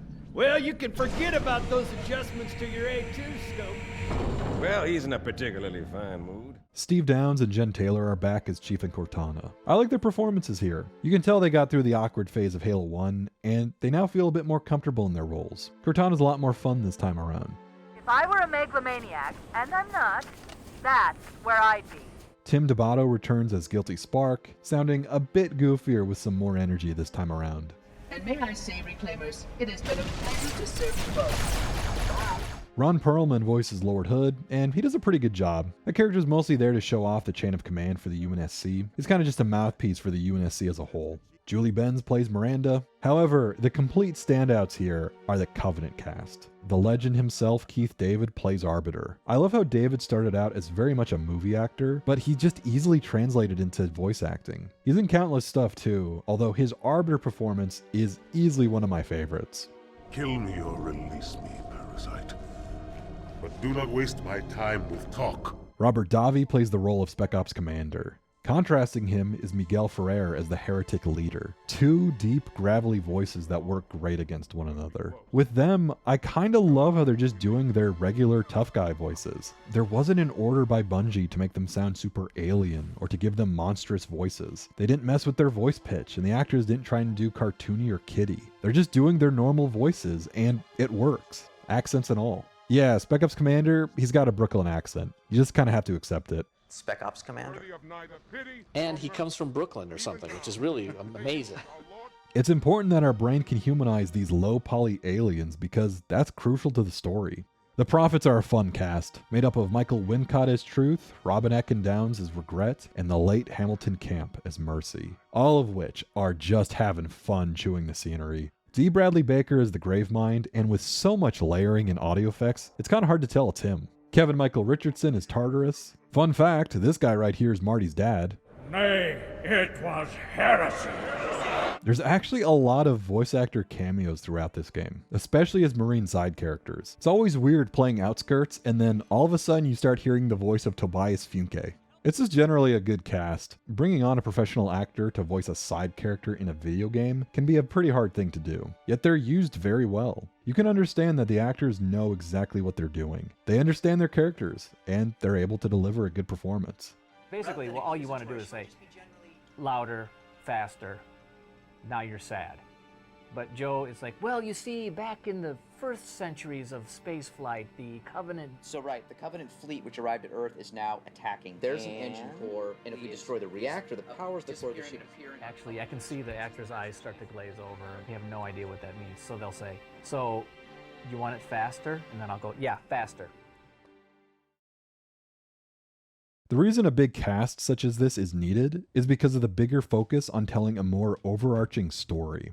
The word cinematic gets often overused. These days it describes games that wish they were a movie or may as well be movies. But in Halo 2's case, it was just an attempt by Bungie to turn what was a simple fun arcadey shooter into something larger and more focused on storytelling. More characters, more cutscenes, more dialogue, more world building, more dramatic twists, and more alien politics. Honestly, I really love this game's story. In a lot of ways, it's my favorite Halo campaign just on the plot alone. It has the best twists, the best pacing, the best writing, the strongest roster of characters who are all superbly written. It's the one Halo game that successfully gives us the POV of the Covenant.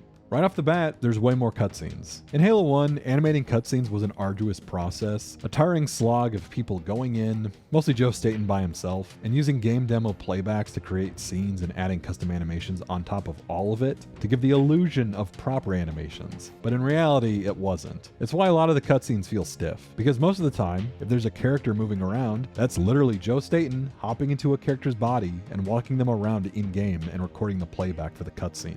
And this is all playback stuff. Like this is me, mouse and keyboard in our tool, every single controlling every single character. Yeah. Those were the good old days. I don't remember them as good precisely. They were old though. They were old. They were old. Right. Halo 2 was a bit more well produced. Here, there was a lot of custom animated models, a lot of keyframing, matte paintings, shots of large open vistas and cities, huge pieces of geometry made just for certain scenes. There's a ton of extras as well, crowds of people in Covenant, fleets of spaceships, large groups of vehicles and characters together. The model fidelity and even the animation smoothness still leaves a lot to be desired, but it's still pretty good stuff for 2004. It's well shot and it's well composed. Halo 2 proved that Bungie's writing team, led by Joe Staten had the talent to pull off a sci-fi epic. And there's an underlying theme to this game, which is that everything is ultimately futile. This is a recurring theme throughout the Halo games, especially Bungie's Halo. On the surface, they're games about shooting colorful aliens, but in universe, this is a desperate war for mankind's survival, where victory isn't really an achievable goal anymore. Rather, it's bracing for the inevitable last stand in which we will almost certainly lose. You get a bit of that in Halo 1, where the game is just a constant struggle to fight against the Covenant, with the only winning move being to sacrifice everybody. And in Halo 2, you can tell that this element was focused on the most. The universe of Halo is one about dying in a last stand to save everything. It's what humanity is doing in their final defense of Earth. It's what the Forerunners did to wipe out the Flood. It's a series about death and overwhelming odds, getting every small victory that you can, even if it's overshadowed by your impending defeat. It's why, out of all of the one-liners Halo 2 has to offer, my favorite single line, possibly out of the entire series, is this simple sentence from Johnson. Folks need heroes, Chief. Give them hope. So smile. What's it? Well, we still got something to smile about. That's Halo to me. You are constantly winning small battles, only to end up losing the larger goal. Cairo Station is saved, but Regret manages to break through and lands on Earth. His ground forces are defeated, but he goes into slip space and destroys the city. You manage to confront him and kill him on Delta Halo, but the entire Covenant fleet arrive and glass Chief. Chief makes it to High Charity and is able to chase Truth to the Forerunner Dreadnought, but the Gravemind takes over the city and Cortana is left behind. It's all about constantly making the most out of a losing situation, something I'm sure resonated well with Bungie's staff at the time. Yet because of it, Halo 2 is by far the most captivating story in the trilogy. It's the one game where, despite it being 20 years old, it still manages to feel gut-wrenching through its somber moments or its shocking reveals. Cortana being left behind on Charity still wrecks me even as a grown man to this day. Cortana and Chief also had more of a solidified relationship in this game. I've never really interpreted the two of them as being romantic. They're definitely beyond that of a normal friendship, but in the same way you would probably have a different relationship with your best friend versus just a regular friendly acquaintance. They're both products of UNSC ingenuity and experimentation, and they're kind of all the UNSC has left to fight the Covenant. I like that Chief is implied to be the last Spartan. I love how Marines are gobsmacked at the fact that you're walking around the battlefield. They're shocked that you're even standing amongst them. When I asked for reinforcements, I didn't think they'd send a Spartan. I like how Cortana is the last of the smart AI, so much so that she's responsible for taking control of MacGun's spacecraft because there's barely any AIs left. I also liked her and Chief a lot more in this game. Halo 1, it definitely felt a bit stilted. Cortana spends a chunk of the game outside of your helmet, partially due to the cut story element of her going mad with power and becoming a third act villain. Something which was obviously cut, as Bungie knew how bad of an idea that would have been. There was an alternate very early of the version of the story where when he rediscovered Cortana, she'd like gone berserk with power and wanted to take over Halo in the universe. What happened to that story? It was too good. But yeah, their relationship felt weird in Halo 1. But in Halo 2, they get some more time together. They're cracking jokes, they're saying one-liners, and they just have a stronger bond. I like how they're both intelligent soldiers too. These are two characters that get butchered a lot as far as sequels go, or especially through adaptations. In Halo 2, it's the perfect balance. They're both matter of fact. They're both smart and intelligent. They aren't emotional, and they have no qualms about putting themselves in danger for the good of humanity. Cortana literally leaves herself behind just in case she has the chance to stop Delta Halo. They make a good pair in Halo 2. Bungie took that camaraderie from Halo 1 and they were able to expand on it.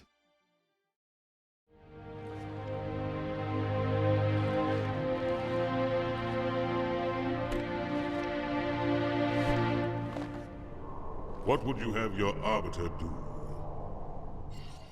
From the genesis of Halo 1, it was clear how much the writers, particularly Joe Staten, wanted to delve into the backstory of our alien villains. Halo 1 treated them more as unintelligible shooting targets, and they were never quite able to be fleshed out. Resulted in some funny hand-wavy lines to progress the plot. In hindsight, this choice did make the Covenant feel properly alien in Halo 1. This let Halo 1 focus more on the setting or on a few UNSC characters. The plot in that game was all about exploring Alpha Halo and uncovering its secrets. That took precedence over explaining what the goofy alien dudes ate for lunch. Halo 2 had the luxury of having all this stuff already set up. We knew what Halo was. We knew what the Sentinels and Guilty Spark were hiding. So in this regard, the writers, particularly Joe Staten, were able to flesh out everything they wanted, showing off Earth and human society in the future, maybe delving into the Flood and how intelligent it was. And, more important to Halo 2, who the Covenant were. This is where Arbiter steps in. After 3 missions of fighting as Master Chief, the game does a 180 and throws you into the eyes of Arbiter. He's a disgraced commander of the Covenant, scapegoated as the reason the Covenant lost the first Halo ring. He is punished for the player's direct actions in Halo 1. While Chief is getting medals amongst a cheering audience, he's getting branded as a heretic in front of a murderous crowd. He's stripped of his title, his armor, and is offered, or more appropriately coerced, into accepting a new rank, the Arbiter. Clad in old ceremonial armor, he serves as the lapdog of the prophets, doing their bidding and carrying out suicidal missions whose success are vital to the great journey. It's a prestigious role, but also a badge of shame. This is what the players are thrust into. You are the Arbiter, the will of the prophets. But these are my elites. Their lives matter to me, yours does not. That makes 2 of us. When Halo 2 first released, the Arbiter levels were absolutely a controversial inclusion. In a game where Master Chief was plastered all over the cover, the advertising, the posters, it was absolute whiplash to suddenly be thrusted into this brand new perspective. Not only that, but you play as him for nearly half the game, and he only bumps into Chief once. While his missions might not have been the strongest, his story certainly stands out amongst all of Halo's campaigns. It had some of the best reveals, the best twists. This plot point about the breakaway of the elites from the Covenant was mind-blowing to those who played Halo 2 back in the day. Not to mention, his first reveal was the most shocking twist throughout Halo. The idea of even letting the player play as a Covenant soldier for a level was insane. Something I'm sure Bungie had reservations for themselves. As much as I think we all have mixed feelings about the Arbiter decision, yes, and we absolutely didn't execute on it in the way that we really wanted to, but Halo 2, because we made this choice, we, just as people making the game, know so much more about that other side of the story. We can create something that's richer, and I think people who played Halo 2, it's kind of this, we took the knock, we made the investment, and then I think we're a lot better off for it.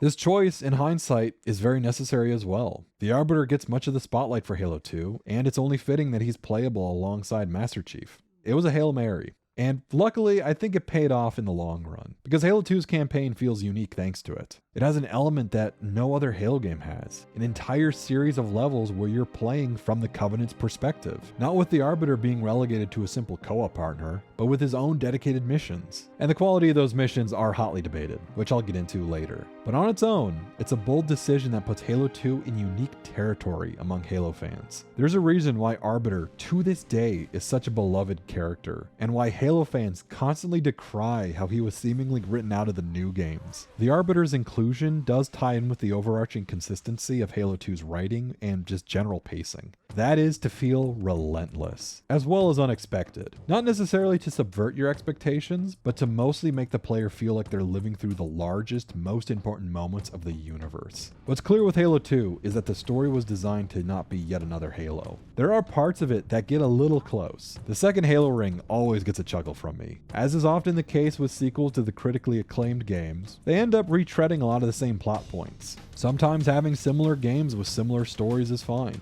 and it's what people want, more of an expansion than a reinvention. Sometimes it can feel very stale and forgettable, but even as far back as Marathon, you can absolutely see a desire, mainly by writers like Joe Staten, to avoid making a forgettable retread of plot.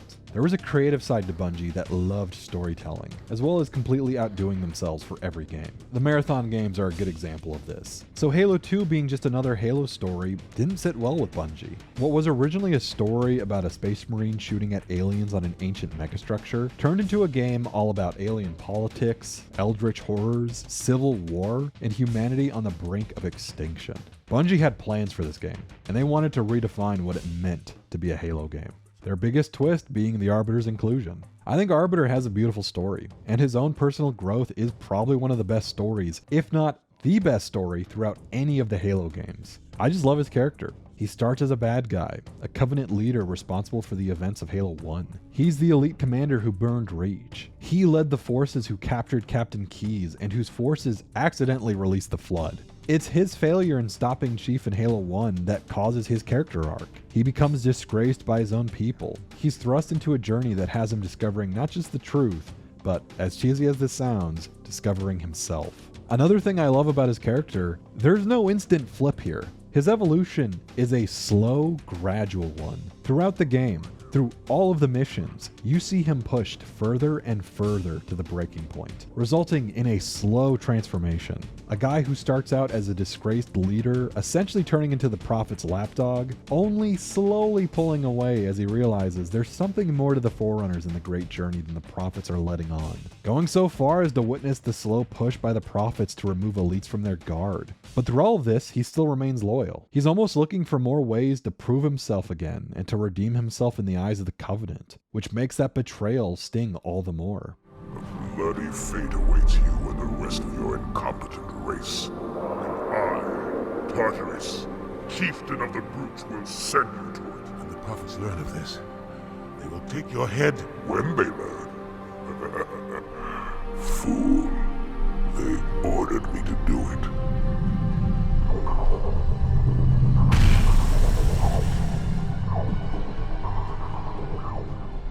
Even after coming face to face with the Gravemind and Master Chief, the source of his downfall, even when he's released, you can tell he's not fully convinced by all of this. The other elites on the ground still think it's the brutes doing a rebellious rampage. Vile, disloyal beasts. The prophets were fools to trust them. Except our Arbiter knows that they were ordered directly by the prophets to slaughter the Senghili. I like how it's through Arbiter's eyes and his missions where you see the parallels between the elites and the humans as they're getting slaughtered by the Covenant. And only after being saved by Johnson, only after having Guilty Spark say it one more time to him, does he completely flip. Tartarus, the prophets have betrayed us. I love how he needs this spelled out for him. Like, a part of him still wishes it's not true, but he's forced to accept the fact that it is. He's told by multiple people, even the Gravemind, that the Great Journey is a lie, yet underneath all of it, you can tell he's trying his hardest not to believe it. Only here, face to face with the reality of the situation, does he realize what Halo's true purpose is. And only now does he know the entire Covenant is built upon a lie. As far as I'm concerned, while Chief may have the better missions, Halo 2's story is Arbiter's story. Halo is often looked at as a cartoony game where you shoot at colorful aliens. A lot of people turn their nose up at it because it's not a Last of Us or a God of War. It's not a third-person movie game full of QuickTime events. It's a story that embraces what it is, military sci-fi. Yet past its code, within its writing, lies really amazing pieces of storytelling and characters. The Arbiter and his character arc are a testament to that. A simple little character introduced who effectively steals the show. And because of him, this game has the single strongest plot out of any of the other games. Soon the great journey shall begin. But when it does, the weight of your heresy will stay your feet, and you shall be left behind. The Prophet of Truth is the overarching villain of Halo 2. His fellow prophets of mercy and regret are certainly there to antagonize the player as well, but he is the mustache-twirling menace behind everything. Behind the destruction of humanity, behind Arbiter becoming the scapegoat, behind instigating the purge of the elites and letting the Flood take high charity as he selfishly flees to Earth. Truth is a great villain. In Halo 1, we never quite understood what the Covenant's motivation was. We knew that they had a religious significance with the Forerunners, though we never knew the full extent of it. Halo was a religious symbol to them. That's kind of all we knew. Halo 2 expands that further by explaining how their entire society is built around that religious devotion to the Forerunners. Truth and the other two prophets are religious leaders, yet they lead the whole of the Covenant. And their goal? To activate the rings for a vaguely promised great journey. A great journey that we know in the previous game is just a lie, and is actually the extinction of all sentient life in the galaxy. They believe that the disappearance of the Forerunners is due to their salvation and them using the rings to turn themselves into gods. Not the reality that their disappearance happened because they destroyed themselves. Truth is the window into that lie. And with it, Bungie gave us one of their most iconic characters, a villain the likes of which they were never able to replicate. The thing I like about Truth is that his character is very much all about power. And so, in an ironic way, it makes him more human. You can tell with how he acts, how he interacts with his underlings. He's just a guy who's desperate for more control. Truth's motivations might seem odd on a first playthrough, but the more you play it, the more you really understand why he's doing what he's doing. He's consolidating himself with more power over the entire Covenant. And it's also interesting when you start to read the room. The Covenant is in a dire place. They're not having it as rough as humanity, but you can pick up on a lot of clues regarding just how close to the edge their society is turning. They're scapegoating and making public examples of their highest ranking generals. They have splinter groups breaking off. There's infighting between the Sangheili, the Geralhane, and the Sanshayum. There's hints of how hungry everybody is. Him? What about us? My belly aches, and his flesh is seared just the way I like it. Why aren't the Covenant getting enough food to eat? Why are the prophets quick to throw out televised propaganda show trials and hollow speeches? The more you look, the more you can tell the Covenant are a society in decline. The Arbiter, their most respected general, loses a battle and is stripped in front of the city's people and is humiliated in front of jeering crowds. This is a society going through some dark times. I like how even through the show trial, Truth still needs Arbiter's help. Halo's destruction was your error, and you rightly bear the blame. But the Council was overzealous. We know you are no heretic. He literally knows that he's not a heretic. He knew it was all bullshit. They just needed a scapegoat in that moment. Otherwise, who would the public turn against? Maybe the Council. Maybe the prophets themselves. The Covenant are fighting an endless war against humanity, a species that, by all accounts, they should have crushed years ago, but who somehow managed to win key specific victories, including the destruction of Alpha Halo. Truth is, in a way, representative of the Covenant as a whole. He's backstabbing, vicious, uncaring, and worst of all, short-sighted. He only cares for his short-term ambitions, and he gladly throws away everything else in order to achieve that. The weird thing to consider about Halo 2's Civil War is that were it not for Truth being so callous in getting rid of the elites, if he had played it cool and slowed himself down a bit, if he had focused on keeping the Covenant alive in the long term, and had instead focused on taking care of humanity and the Flood first, he may have had a fighting chance. He just simply acted too quickly and probably created his own downfall. It's been routinely pointed out how all the prophets contain ironic names to their role in the story. Regret is pompous and arrogant, even to his very death. Of all the objects our lords left behind, there are none so worthless as these oracles. They know nothing of the great journey. Mercy is genuinely ruthless and comes off as borderline sociopathic in his hatred of humanity. Even as the humans' annihilation filled us with satisfaction, the loss of one of the sacred rings racked our hearts with grief. And Truth, well, he's just a liar. He uses his power for propaganda, to make examples out of those who don't deserve it, to manipulate those into doing his bidding. A touch I love is how during the Flood invasion of High Charity, Truth quite possibly says the worst lie of them all.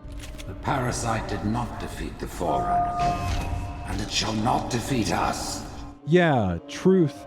That's the opposite of what happened. The Flood did kill the Forerunners. The Flood were so dangerous and powerful and were so close to galactic conquest that the Forerunners had to sacrifice themselves just to save the rest of all life. This one line is hilarious because it shows that he either has a complete misunderstanding of what or who the Forerunners are, or he does know and he's just lying right through his teeth. The more you play the game, the more you kind of wonder just how much of this was part of his plan. From the beginning, we knew he manipulated everything into creating the Arbiter as his personal lapdog. So it's debatable. Did he cause Regret's death by pulling back the rescue team and letting Chief kill him? This resulted in his goals of being able to kick out the elites from the Covenant. He's an interesting little villain, and there's a reason why his character is so memorable.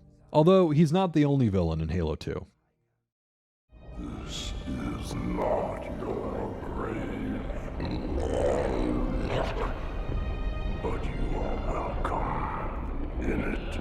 Let's briefly talk about the Gravemind. In Halo 2, one of the biggest twists was the reveal of what the Flood were, or at least what they were capable of. In Halo 1, the Flood were painted more or less as mindless space zombies. They seemed to have some minor amount of intelligence, they collected bodies, they could control weaponry. It was implied that they were trying to commandeer the Truth and Wreck to get off the ring.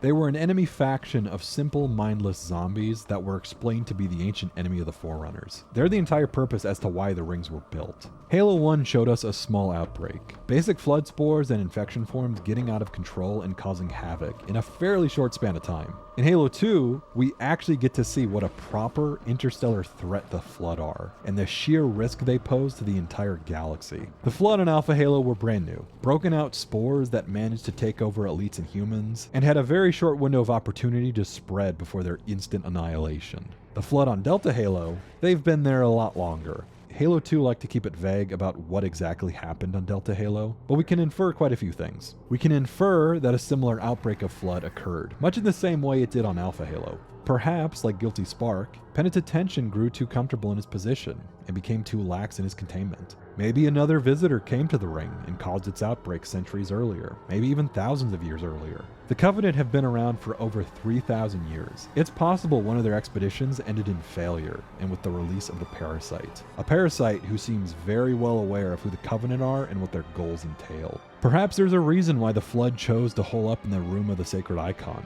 Maybe they knew that they couldn't let anyone possess the Index and fire the ring. Maybe that's just me connecting dots that aren't there. Either way, we don't know. All we do know is that the Flood broke containment, and they managed to capture the Monitor. The remainder of the Sentinels have constructed a quarantine zone around the outbreak, but thanks to humanity and the Covenant turning it into a war zone, the Flood are able to quickly assimilate humans and elites alike, and they slowly start to escape the ring. But beyond all of this, the actual terror of the Flood comes from the Gravemind. Halo 2 establishes the lore of how intelligent the Flood really are. They're not mindless zombies, but a sentient hive mind that grows in intelligence the more biomass it consumes. The more it adds to its collective, the smarter it grows, forming into this massive, thinking, worm-like abomination that now has full reign of the ring, something it uses to exploit Chief and Arbiter. What I like about the Gravemind is just how far beyond our comprehension he feels. He knows everything. He has spent centuries, millennia perhaps, just learning and waiting, stewing on his own thoughts. Kill me or release me, Parasite. But do not waste my time with talk. There is much talk, and I have listened through rock and metal and time. That's what makes him so terrifying. His infinite capacity for knowledge really adds to the terror of the Flood. And it makes the Forerunner's sacrifice make a lot more sense. They were up against an army of these things. It takes one single Gravemind, with a bit of luck, to completely topple the Covenant's home city, and maybe the Covenant themselves. And that still isn't enough for him. I like how intelligent he is. He's able to work with the Chief and Arbiter, or more accurately, he's able to make them do his bidding. He only needs them to prevent the firing of the rings, either by stopping the Prophets with the Index, or by securing the control room to prevent it from being activated. A neat touch I like about his invasion of High Charity is that he waits for the Prophets to escape before beginning his full invasion. As soon as the Prophets are gone, and after Chief has killed so many brutes and elites, only then does the Flood army show up to mop up what's left. In a sick way, he's doing what the player does, letting two factions fight it out, then making your move when one of them is dead. It's a sickening character arc too, because he's never defeated. The Gravemind wins in Halo 2. Halo is deactivated, and he controls High Charity. He has a mobile, planet-sized city fortress which can FTL jump anywhere he wants to. The Gravemind is poised for galactic conquest, ending the campaign not on a happy ending, but on one where you're on the edge of your seat, wondering where the hell this story can possibly go. I will ask, and you will answer. All right. Shoot.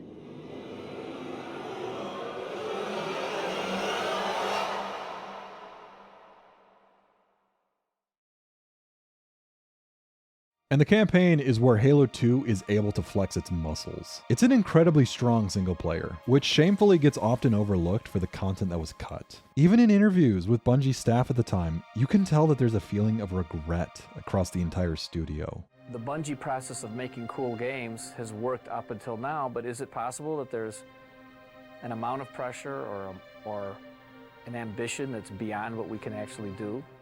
The message just repeats. Regret, regret, regret. You can tell how bummed out they are that they weren't able to get around to all the cut levels or the cut features. And it overshadows what should be, at least in my eyes, a very commendable effort. Halo 2's campaign is good, more than good. Its pacing is superb. It flows from one set piece to the next. you are on the edge of your seat the entire way through. Because for as much as Halo 2's campaign gets clowned on for either being brutal and legendary, or for having missing chunks and levels, or for that damn cliffhanger, it gets forgotten just how good of a campaign it truly is. Whenever I replay Halo 2, I'm kind of shocked at just how well it holds up. I'm saying that as a predominantly Halo 1 and 3 fan. Those were my games, Halo 1 especially. Yet with Halo 2, there's so many things about it that I love, mostly due to how much the game evolved from Combat Evolved. No pun intended.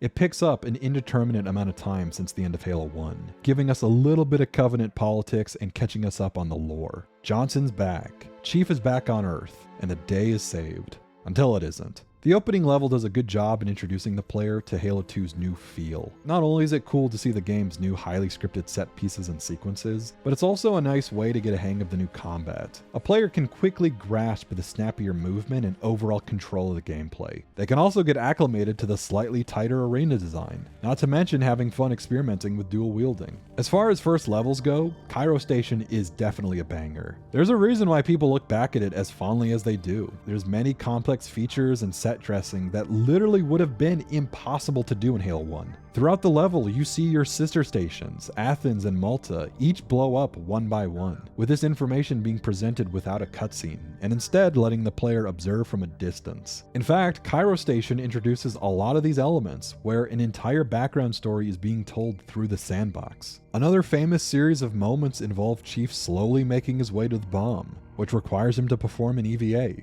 At first, it's a fun little environment to move around in. Observant players are able to spot a docked in Amberclad, giving us a good sense of scale as well as a fun show-off for this brand new UNSC ship design. But as you get closer to the center of the station, Cortana begins opening fire on the Covenant fleet, where the player is treated to a visual feast as this enormous MAC cannon comes to life and starts firing off rounds into space. Every shot shakes the station. An entire platform moves up and down as the giant 4,000-foot gun recoils back. And if the player has a keen eye, they can see both Covenant ships blitz their way through the defensive line. Most players might even miss this storytelling. In fact, many do, as lamented by Bungie staff in their hilarious commentary. Here's the scene that no one actually ever saw. That's why we're showing you right now.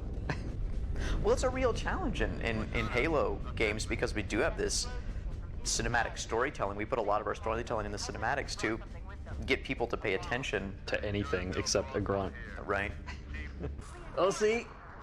Super the carrier that no one ever sees. There it is. Beautiful. I think no one ever saw it, Marty, because you never attached a sound to it. That's because I never saw it. On the surface, a player is only really paying attention to the immediate parts of the level, moving from room to room, shooting at enemies, and getting to that bomb. Yet Halo 2 provides it in a wonderfully detailed context. It makes the player feel like they aren't a lone soldier fighting by themselves. This is one part of a massive full-scale war. Cairo Station was such a step up from anything Bungie had done before, but it was merely a warm-up for the rest of the campaign. Following it, I think, comes Halo 2's probably most beloved missions, Outskirts and Metropolis. They often get lumped together, as is the case with the rest of Halo 2's levels beyond the tutorial and Cairo Station. Yeah, when you stop and think about it, every level beyond this point is one of a pair, even if it's out of sequence, as is the case with the last 4 missions. I thought it was kind of neat. Cairo Station showed off Halo 2's corridor shooting. Outskirts and Metropolis showed off Halo 2's large, open vehicle sections. It also showed off the sniper jackals too. The tight streets of New Mombasa are a good showcase of Bungie's alternate approach to level design, specifically in contrast to the arena sections. A good example is that courtyard. I know it may seem a bit overkill to overanalyze a single area like this, but don't worry, I won't be doing this for every single mission. I'm mainly doing this as a way to get you to consider Halo 2's core design, so we're using some select examples. Not only is this environment a lot tighter, allowing for faster relocation across the arena, but the devs are showing off their desire to add variation. By all accounts, this is the defense sequence on Truth and Wreck. However, these aren't enemies endlessly spawning from a grav lift in a wide open coverless canyon. It's a tightly packed multi-story building where enemies are spawning from various directions, either down the street from hidden alleyways, through the entrance you had just come from, dropping down from a brand new dropship design, the Phantom, or even having some drones flying over the far wall. And lastly, it concludes with a pair of hunters breaking through the sealed doors, not only ending the fight, but also leading the way into the next part of the level. The reason this is such a good section is because Halo 2 forces the player to not tunnel vision, the turret being a great example. At first, you think you can hop on this thing and mow down everybody, but then you realize you only really have this small little sight line, which oftentimes the Covenant aren't even coming from that way. The level also gives you an assortment of weapons to swap to, either for close range or for long range. And let's also take into account the enemies they throw at you. Waves of elites and grunts, shielded jackals, airborne drones, a damaging multi-turret dropship, and hunters. Enemies that all have very different strategies required in dealing with them, or just avoiding damage from them. I think that's why this sequence excels so much. It's giving you a bunch of toys, but also a bunch of challenges that don't have a one-size-fits-all way to solve it. You can't just hold onto the turret for the entire firefight. You can't just hide on the roof and use up your sniper ammo. You can't just rush out into the open with dual SMGs. You can do all of these things, but not for the entire fight. Instead, you gotta keep moving and swapping between them. Enemies are coming from different directions. Some require more attention than others. Some can't even be killed, or if they can, they need power weapons. This defense section is doing all of these things, as well as wrapping it up in the bow of a more scripted cinematic sequence. This is how Halo 2 has grown from its predecessor. Like I said, I won't go into super hyper-analytical mode for the rest of this level, but I thought this area was a great place to pause and analyze. It's a convergence of good level design with a good enemy and weapon sandbox. Outskirts eventually ditches its on-foot gameplay in favor of large-scale vehicle sections, where right out of the gate, you're given a Warthog, ghosts, a Scorpion, all the while you get to appreciate Halo 2's phenomenal sense of scale. The game is much more linear than Halo 1, but conversely, its levels feel much more expansive, because the developers aren't trying to make the game feel like a wide open, flat space. Instead, they're adding detail and scenery to the pathway, so yeah, it's linear, but you never feel like you're stuck in one place. Outskirts of Metropolis especially, you really get a good sense of geography for the city of New Mombasa, going from Old Town, across the bridge, into the modern metropolitan district. I love these two levels. Hell, for a lot of people, this is the best part of Halo 2. A wonderful showcase of humanity in the future, alongside really fun and creative level design. Excellent combat arenas, exhilarating vehicle sections. Not to mention that Scarab. The Scarab was one of the many huge focus points for Bungie that they really wanted to be included in Halo 2, mostly because it showcased a mobile, moving piece of geometry, where players and NPCs alike could jump on it and move around without issue. Mostly without issue. It's a constant presence throughout the levels, essentially being the driving force of what's preventing you from getting to the plot. The two levels ramp up to a confrontation as you see it slowly work its way across the city, destroying everything in its path, leading to that incredible, memorable Scarab fight. If you can even call it that. A moving arena where players are finally given an entire arsenal of snipers and rockets. You can pick off enemies from above, and then eventually jump down and face them in close quarters. All the while, this thing is slowly stomping through the canal. With 20 years of hindsight, yeah, it's definitely a simplistic scene in terms of scripting. The vehicle is not a dynamic AI. It's a fully scripted and keyframed enemy, and it's really nothing more than just a moving platform. Yet it's so alien and unique, especially compared to what Halo had previously been known for. A game about slow, quiet, wide-open environments, now filled with chaotic, brutal, crowded gunfights and war zones. It was a completely new sandbox to jump into, and for a lot of people, this is the part of Halo 2 that sticks with them the most. Another neat thing about this game is that when you really understand the story, these set pieces and plot points no longer feel that arbitrary anymore. Instead, you realize how nicely they all fit together. At first, the idea of a smaller Covenant fleet stumbling on Earth, not knowing why we're here in the first place, this sounds like a good excuse to have an Earth City level. The idea of having a giant mobile walking weapon platform seems like a good enemy idea, but it becomes a lot cooler when you fully grasp all the smaller reasons. Why did the Covenant only land here on New Mombasa? Why is the Prophet of Regret frantically abandoning his fleet? Why is a Scarab, an excavation mining vehicle, being used in frontline combat? Fun little details that you don't even really think about on your first playthrough, but on a replay, you really understand how they're setting up for a really big payoff. It's not super deep, but I always appreciated this little attention to detail. After this amazing start to the game, we finally get into Halo 2's first big twist.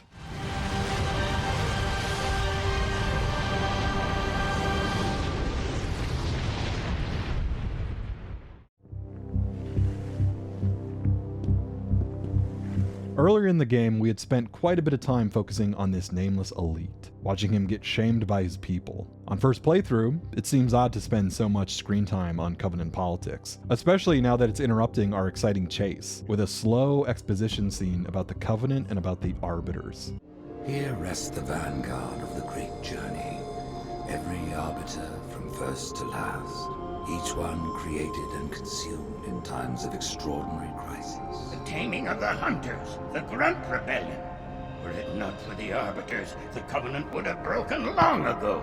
Even on my knees, I do not belong in their presence. Once again, we get some amazing Joe Staten one-liners. What of the Council? The tasks you must undertake as the Arbiter are perilous, suicidal. You will die, as each Arbiter has before you. The Council will have their corpse.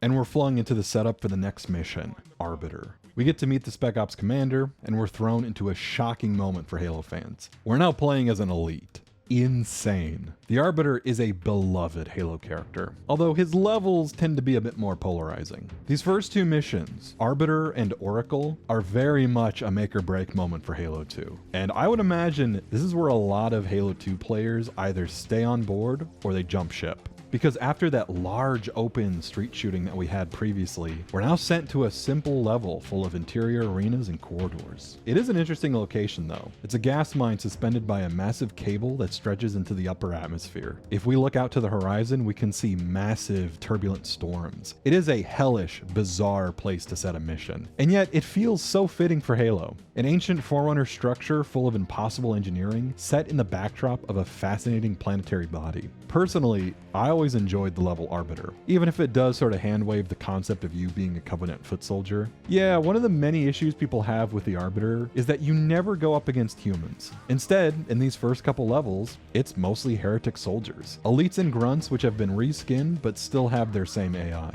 That alongside some sentinels. I understand the reason why people always feel this was a missed opportunity, but I also understand just how hard it would have been to make humans a fightable faction. I'll get more into that once we get into the later Arbiter missions. But Arbiter is still pretty fun. Being able to go out onto a Banshee to fly around the station, it's a nice return to more corridor shooting, which Halo always seems to nail. Then you enter the wrong part of the facility. A sickly teal glow covers everything. This feels like a sterile hospital.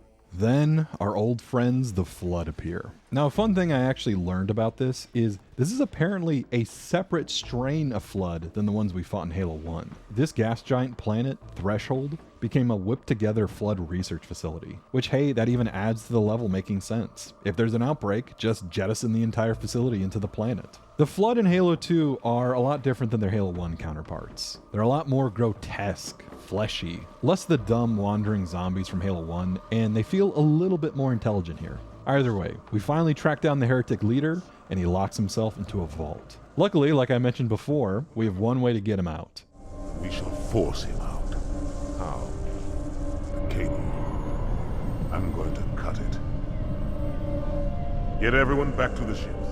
Yeah, let's drop this thing down into the atmosphere. Quality of the mission aside, this moment from Halo 2 is always one of my favorites.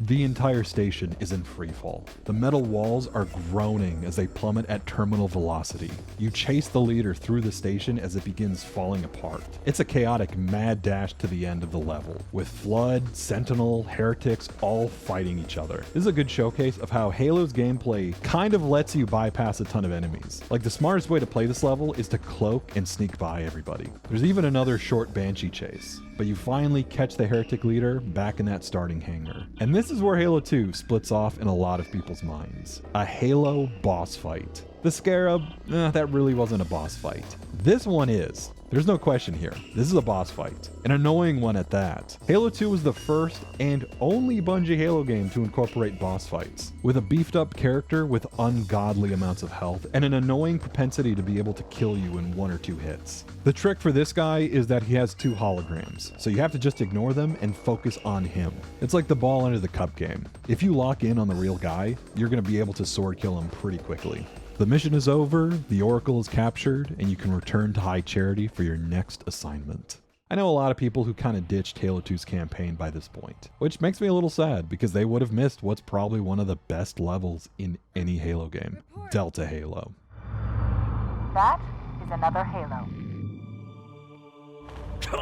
Say what? If there's a series of missions that I think sum up Halo 2 the best, it has to be Delta Halo and Regret. A brand new Halo ring in a different corner of the galaxy. A quick fly down to the surface leads us to yet another fun firefight, with a beautiful sunny jungle with scattered ruins and approaching storm clouds. This is the famous Halo level from Halo 2, an on-foot arena that transforms into a long meandering vehicle sequence, before going right back into on-foot sections and leading into the mission Regret. Coming out of Oracle, this is a great change of pace. One of the quintessential Bungie missions too. It's fun, relaxing in parts, tense in others, all set in just a beautiful environment to get lost in. And then Regret. It's one of the most in-depth, detailed journeys Bungie has ever pulled off in a single mission. Despite it being made up of fairly linear corridors, it has you traveling through these super detailed buildings and walkways. Mobile gondolas have you traverse across the lake, taking you from building to building, and eventually down underwater in this fun, albeit goofy, Willy Wonka style elevator through the lake bed. It does lead to one of my favorite parts of the mission, this enclosed glass subaquatic observatory with the lake bed depths surrounding you on all sides. This is a mood right here.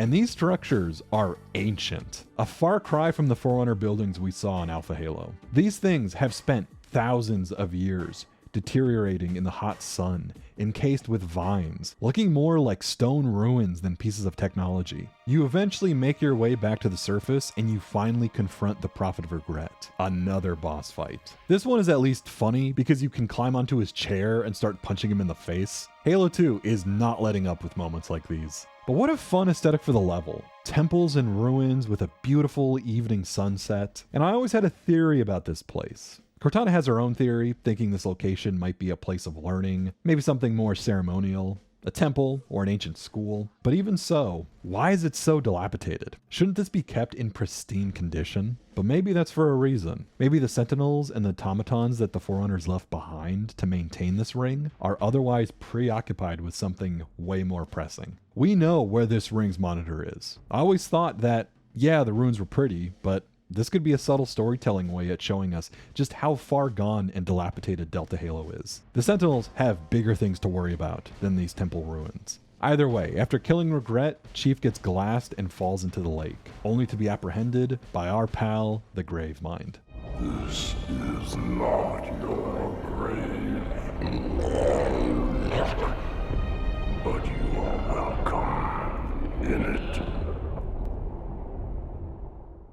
The next couple Arbiter missions give you the sense that something isn't right. Brutes are taking the elite's positions. The High Council is in disarray. But Truth still has his goal. Get the Index, light the ring. That's how the Arbiter will redeem himself. Starting two of this game's least liked missions. I'll get the good out of the way. I do mostly enjoy the atmosphere here, specifically once you get through the outer wall and you actually make your way into the quarantine zone. This whole area is a wasteland. Snow, dead trees, collapsed pits, and sinkholes. It always felt like as if this was the long back and forth struggle between the Flood and the Sentinels. In the absence of their monitor, the Sentinels were able to build a quarantine zone. They built a wall, they created a shield, just to keep whatever managed to escape all those centuries ago locked in here. And I love how dead everything is. Petrified, destroyed forests, and a landscape dotted by cracks and destruction. This feels like it was once a battlefield, for God knows how many years. Maybe the Sentinels fought the Flood to this point, and that's where the monitor eventually was lost to the Gravemind. Maybe that's the reason why this whole landscape is dead and devoid of life. It was just an endless war fought between the Sentinels and the Flood. Maybe the Sentinels did it on purpose, just to starve the Flood of any biomass they could get their hands on. Every animal, every tree, every blade of grass. Nothing was left behind for the Flood to consume other than a cold wasteland.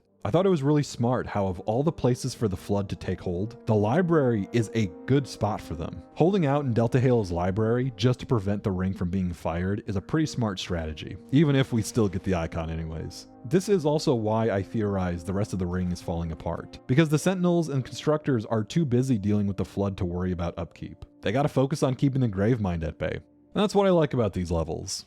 The things I don't like are a bit more important. Alright, let's address the elephant in the room. Halo 2 is a game that lets you play as the Covenant but you never shoot at any humans. Only heretics, sentinels, and Flood. And in these 2 missions, it's just sentinels and Flood.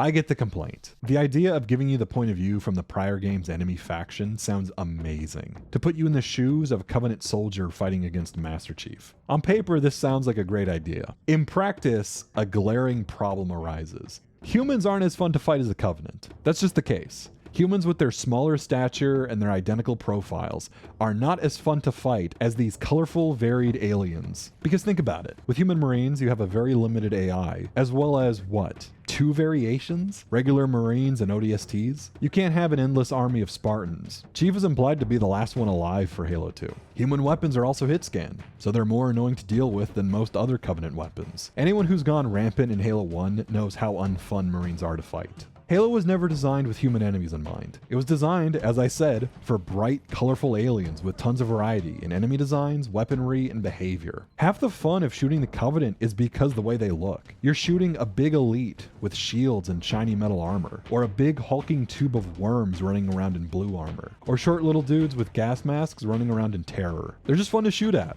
With Marines, you really can't do much. Bungie knew that, so their solution was to just not have you fight them. Only Flood and Sentinels. This is where Arbiter's missions get most of their criticism from. And yeah, I get it. These guys just aren't as fun to fight as the base Covenant. Bungie shot themselves in the foot by making an enemy faction so fun to fight that you really can't get rid of them without the game not being fun anymore. This is where his next 2 missions really tend to suffer, in having you fight robots and Flood. The vehicle section in Quarantine Zone is definitely a little more fun. As I said earlier, you get to see the aftermath of this endless war between the Sentinels and the Gravemind. There's a massive Sentinel factory hovering high up in the sky that eventually gets taken down by plasma fire. Once again, the Covenant are stupidly helping the Flood spread even more. But then we get to the gondola sequence. This is an infamous Halo 2 moment. It seems like a good area to fight in, lots of space to move and strafe, but it's just so relentless with the Flood. The one strategy that I had was to give my elite allies shotguns and swords, because that would at least give us a fighting chance. Not to mention this area is very stingy at giving you checkpoints. This is definitely the one part of the game that I always rush through. With Sacred Icon, I would never stick around for those arena sections. I would just cloak and run my way to the end of the mission. But these 2 missions eventually conclude with the very well-remembered betrayal moment. Something which, in hindsight, wasn't really that surprising, but Arbiter is thrown down into the pit, and we get the famous Gravemind speech. What is that? I am a monument to all your sins. This malevolent parasite remaining dormant for millennia, woken up by us, with Chief and Arbiter being used as its pawns, to find the icon or to prevent it from firing the ring. I like how he has the ability to destroy us right here and now, in this moment. 2 of his biggest thorns in his side later down the line. He could kill us right now, 2 birds with 1 stone, but he decides not to. He needs us right now, and he's playing the long game, thinking that he can stop us later. So we're sent to do his bidding. Chief ends up on High Charity. Gravemind is a brutally difficult level. Pun not intended. The Covenant Civil War is in full effect, and you are now rushing through the middle of it, chasing down the Prophets and the Index. Brutes are swarming you around every corner. Elites and Covenant loyalists are duking it out and are in your way. I always felt bad about killing the elites here. A part of me wishes that they would at least hold their fire, or let there be a temporary let bygones be bygones attitude. But no, it's every man for himself. And brutes are really hard to fight. As I said earlier, they're not that well liked of an enemy in this game.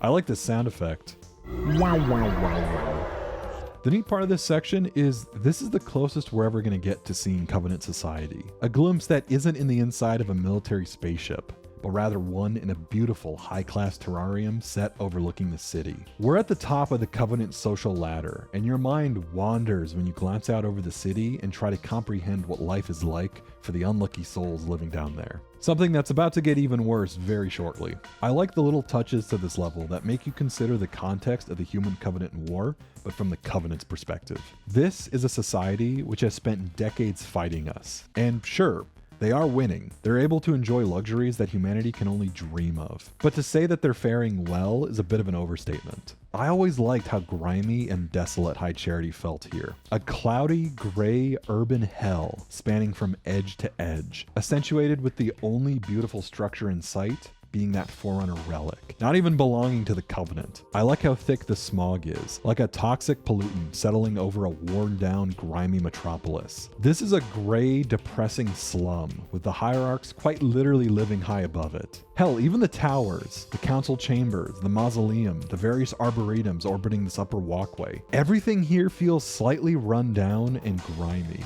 Contrast that with, say, Truth and Wreck from Halo 1, a presumably up-to-spec military ship, likely constructed fairly recently for the war. It's shiny, lots of glowing colored lights, almost a sense of energy to it. Where High Charity, the color is all but gone, and this place feels utterly ancient. It's also one of the many reasons I never liked the Anniversary Edition. Okay. I said I wouldn't do anniversary comparisons, but I'll do one last rant. I get what they were trying to do with the High Charity redesign. I just think it doesn't quite recapture the tone of the original. A bright, shining city with glowing colored lights and freshly waxed walls kinda goes against the atmosphere of the original in Halo 2. That being a weathered city covered in smog with a sense of lifelessness to it. We definitely took a departure from the Covenant stuff that we did in Halo. We chose a different palette for colors.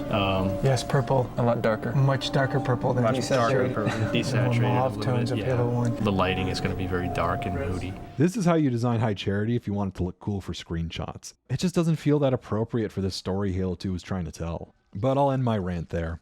Arbiter's Uprising is a chaotic mission. Once again, a very hard level that offers some fun corridor shooting and some chaotic, brutally hard vehicle sections. It's a beautiful environment too. The Halo control room might be one of Bungie's most beautiful Forerunner designs. That golden sunlight contrasts well against the dark gray storm clouds and green foliage. Like I said before, guys, color choices. Brutes also start coming at us with human weapons like shotguns. It's kind of a funny change of pace, where the Brutes are only just sort of mindless soldiers. They don't care about the sense of honor that elites have, only killing. And yeah, this ghost section where you eventually face up against a Wraith is annoying. The penultimate level is Master Chief's final mission, High Charity. Once again, back through High Charity, but this time against the Flood. I always kind of wished that this final mission had a bit more, grandiose ending to it. There was actually a proposed Warthog run where you would drive down this green tunnel into the Forerunner Dreadnought. But that was cut. Oh, trust me, there's way more where that came from. It's a normal corridor shooting affair, with High Charity slowly getting taken over by the Gravemind. His voice rumbles through the buildings as the game starts to feel more like a horror game. Just imagine living in this thing, in a cramped orbital city, as a Flood parasite begins to take over and you have nowhere to escape. Utterly terrifying. But it's a final leap after Truth on his way to Earth, with Cortana left behind.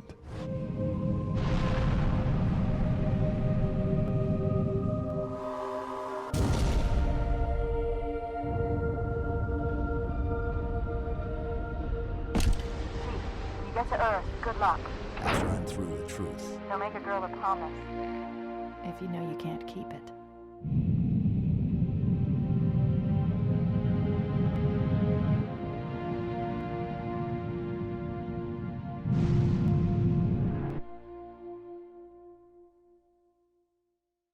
We cut back to the Arbiter, and we're now tasked with bringing down the control room. Fighting alongside Halfjaw here, we blitz through brute forces with a Wraith. This is always one of my favorite parts. And yes, once again, I need to point out how amazing this atmosphere is. The Scarab standing in the rain, the approaching dusk. It is such a cool mood. Nothing can quite replicate Halo 2's ambiance. This level brings Arbiter back into the sights of Johnson, and together, with no other option, Arbiter finally works alongside a human.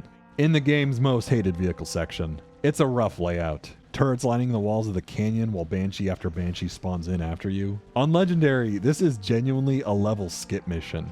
People have gone out of their way to sequence break it because it's that tough. I like the concept, I think it just needed some better execution. I'm curious to know if having the Arbiter ride on the Scarab would have made it better or worse. Like a defense mission, maybe similar to that gondola sequence, but with attacking brutes and banshees. We'll never know. A weird ending fight that leads us into the control room where we fight against Tartarus, our last and final boss. Halo 2's penchant for bosses still makes me curious as to why. I think the reason they don't work is because Halo 2 already has such a good enough enemy lineup. Adding in a boss just kind of ruins it. Like, you have enemies that are beautifully designed with shields, health, and are very balanced around how the player interacts with them. Then you throw in a guy with ungodly amounts of health, and he just ends up stalling the gameplay. With normal enemies, you have strategies of popping shields, going for headshots, or doing a risky melee. The bosses don't have that, and they just end up being an unfun bullet sponge. It's cool that we're helped alongside the elites and Johnson, but it's still a bizarre final fight. But that's where Halo 2 ends. After defeating him, the firing sequence is stopped, Arbiter stands with Johnson and Miranda, and the Chief is on his way to Earth. Got a new contact. Unknown classification. It isn't one of ours. Take it out. This is Spartan 117. Can anyone hear me? Over. Isolate that signal. Master Chief, you mind telling me what you're doing on that ship? Sir, finishing this fight. And the campaign just ends. Yup. There's no discussion about Halo 2 where you can't acknowledge the elephant in the room. The thing that even people who've never touched this game always love to talk about. And it's sadly the most significant thing regarding Halo 2 in the public consciousness. Halo 2 had a wealth of content ripped out of it before release. Having large amounts of cut or reworked content is nothing new for a game. Hell, it's not even new for Halo or for Bungie. We're talking about a franchise that had 2 unused prototypes before they could even settle on what genre they wanted for Halo 1. But Halo 2 tends to get the most attention. On the surface, you can point to the minor stuff. There were plenty of cut enemies, namely the Juggernaut, whose work was so close to being finished, it is fully modeled, textured, and has working AI. It just never ended up seeing the light of day. There was a plethora of cut vehicles and weapons. Halo 2 is infamous for being Bungie's testing grounds for vehicle and weapon ideas, a lot of which were practically finished, but had to be scrapped at the last minute before release, only to then resurface in other Halo games later down the line. Brute choppers were originally planned for Halo 2. An early prototype of the Falcon was in Halo 2, serving as a single-seat attack craft, meaning that this thing was not just an inspiration for the Halo Reach Falcon, but it was also likely reworked into the Halo 3 Hornet. Concept art of a UNSC space fighter also exists, which likely became the Saber in Reach, lest we also forget the removal of the Mongoose, an ATV which was completed and ready to be implemented in the game, only to once again be removed at the last minute and saved for Halo 3. Even down to the weapons. Hey, did you guys know that Halo 2 has a working, fully modeled silenced SMG and even having its own unique sound effects? Its files were practically completed. People were able to find it on the Windows Vista port. This thing never saw the light of day until Halo 3 ODST. Halo 3 ODST kind of became an outlet for Bungie just to re-implement stuff that they cut from Halo 2 and even Halo 1, at least as much as they could for a simple Halo 3 expansion. Maybe when I do an ODST retrospective, I can dive a bit further into that. For as noteworthy as this cut content is, Halo 2 lost a lot more than just weapons and vehicles. It had entire cut sequences, many story elements that were gutted and completely removed. It had the E3 demo, never to be seen in the final game. Entire levels were scrapped. Halo 2 is infamous for the amount of content that Bungie had to leave on the cutting room floor, with so much stuff being ripped out of the game before it was sent off to store shelves. We messed up. Like, we didn't have the design down, we didn't have the story down. Once we actually started to see how long the missions were taken to produce and how long they were taken to design and script, and it just wasn't going to work. And then everything that wasn't essential, all these things that we just loved to see in the game, they get put on the bottom of this list, and we start hacking them off. Here comes the knife. Out of the script, what's important, that isn't, goodbye, my lovely child.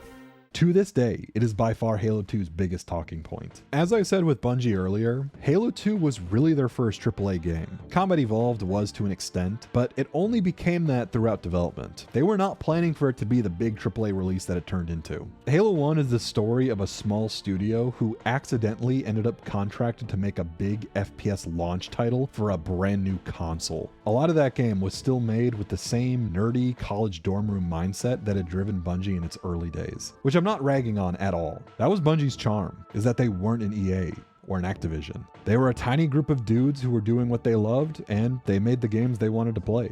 CE sold well, insanely well, not just for Bungie, but for Microsoft. So right out of the gate, Bungie were tasked with Halo 2, a larger budget game, more developers, more designers, more artists, more actors, more corporate overhead. Where Halo 1 started off as a tiny passion project by a small studio, Halo 2 would be the first game Bungie would make as a big leagues player. They weren't a rookie studio anymore. They were now the Miracle Studio, glared at enviously by their competition. Suffice to say, Bungie were in over their heads. A massive, gargantuan campaign full of story and set pieces that would put any other FPS to shame. You had so many missions, so much story, so much detail lined out for their world. A long back and forth military sci-fi odyssey that would take the players to Delta Halo and back, showcasing the expanse of Halo's once untapped universe, going back and forth with this brand new Covenant character, originally named the Dervish. This was a story following these two characters that eventually culminated in a showdown on Earth with an uncovered Forerunner temple. It would be an exciting conclusion to Bungie's Halo. That is a lot for any game.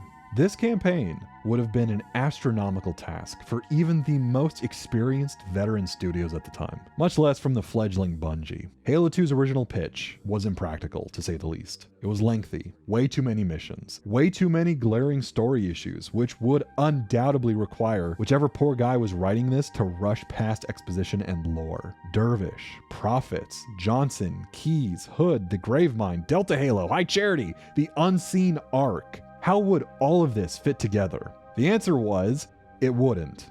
In the years since Halo 2's release, we've slowly been given a nice steady flow of information regarding these cut sections. The never-before-seen storyboards, story and plot elements entirely ripped out of the game. Months before release, stuff was still getting ripped out in near-completed states. There's entire cutscenes and sections that have all of their dialogue recorded, just it was never used. Current events required the Dervish to be renamed to the Arbiter. And that's only the small stuff. There were many items that were destroyed in pre-production, or at least in super early passes. There's obviously going to be a level set inside the Covenant supercarrier that gets blown up. It would have been an introduction to the ODSTs as well as Miranda Keyes, and likely would have followed a similar pace to Truth and Wreck, albeit with vehicle sections involving the newly drivable Wraith. But with it gone, they had to quickly come up with a cutscene of Master Chief defying the laws of speed and gravity. Arbiter's first introduction was going to be on a completely different moon. Instead of the mission's Arbiter and Oracle, a facility set above a gas giant, it would have been set on that other smaller moon seen in the first game. It was designed as a large open massive level, one so big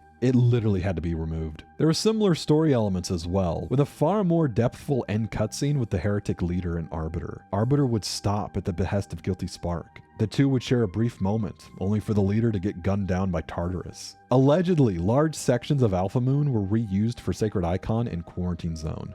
The introduction of the Gravemind was a big series of challenges, with multiple levels scrapped. One was set on a Covenant hydroponics ship, showing the formation of a proto-Gravemind. Another level was planned to be set on the Ring, right after Chief kills the Prophet of Regret. It would have had him traveling down the deep tunnels of Delta Halo, running alongside a giant mobile Forerunner vehicle, dubbed Forerunner Tank, described by Joe Staten as having these massive, long and deep tunnels, with Chief coming into contact with these sprawling, mile-long tendrils, moving and shifting around with the size and speed of freight trains, before finally coming into contact with the Gravemind. This sequence was obviously scrapped, with some of its elements allegedly being reused in the gondola ride for Quarantine Zone. And that infected Covenant ship concept was straight up repurposed into a graphic novel.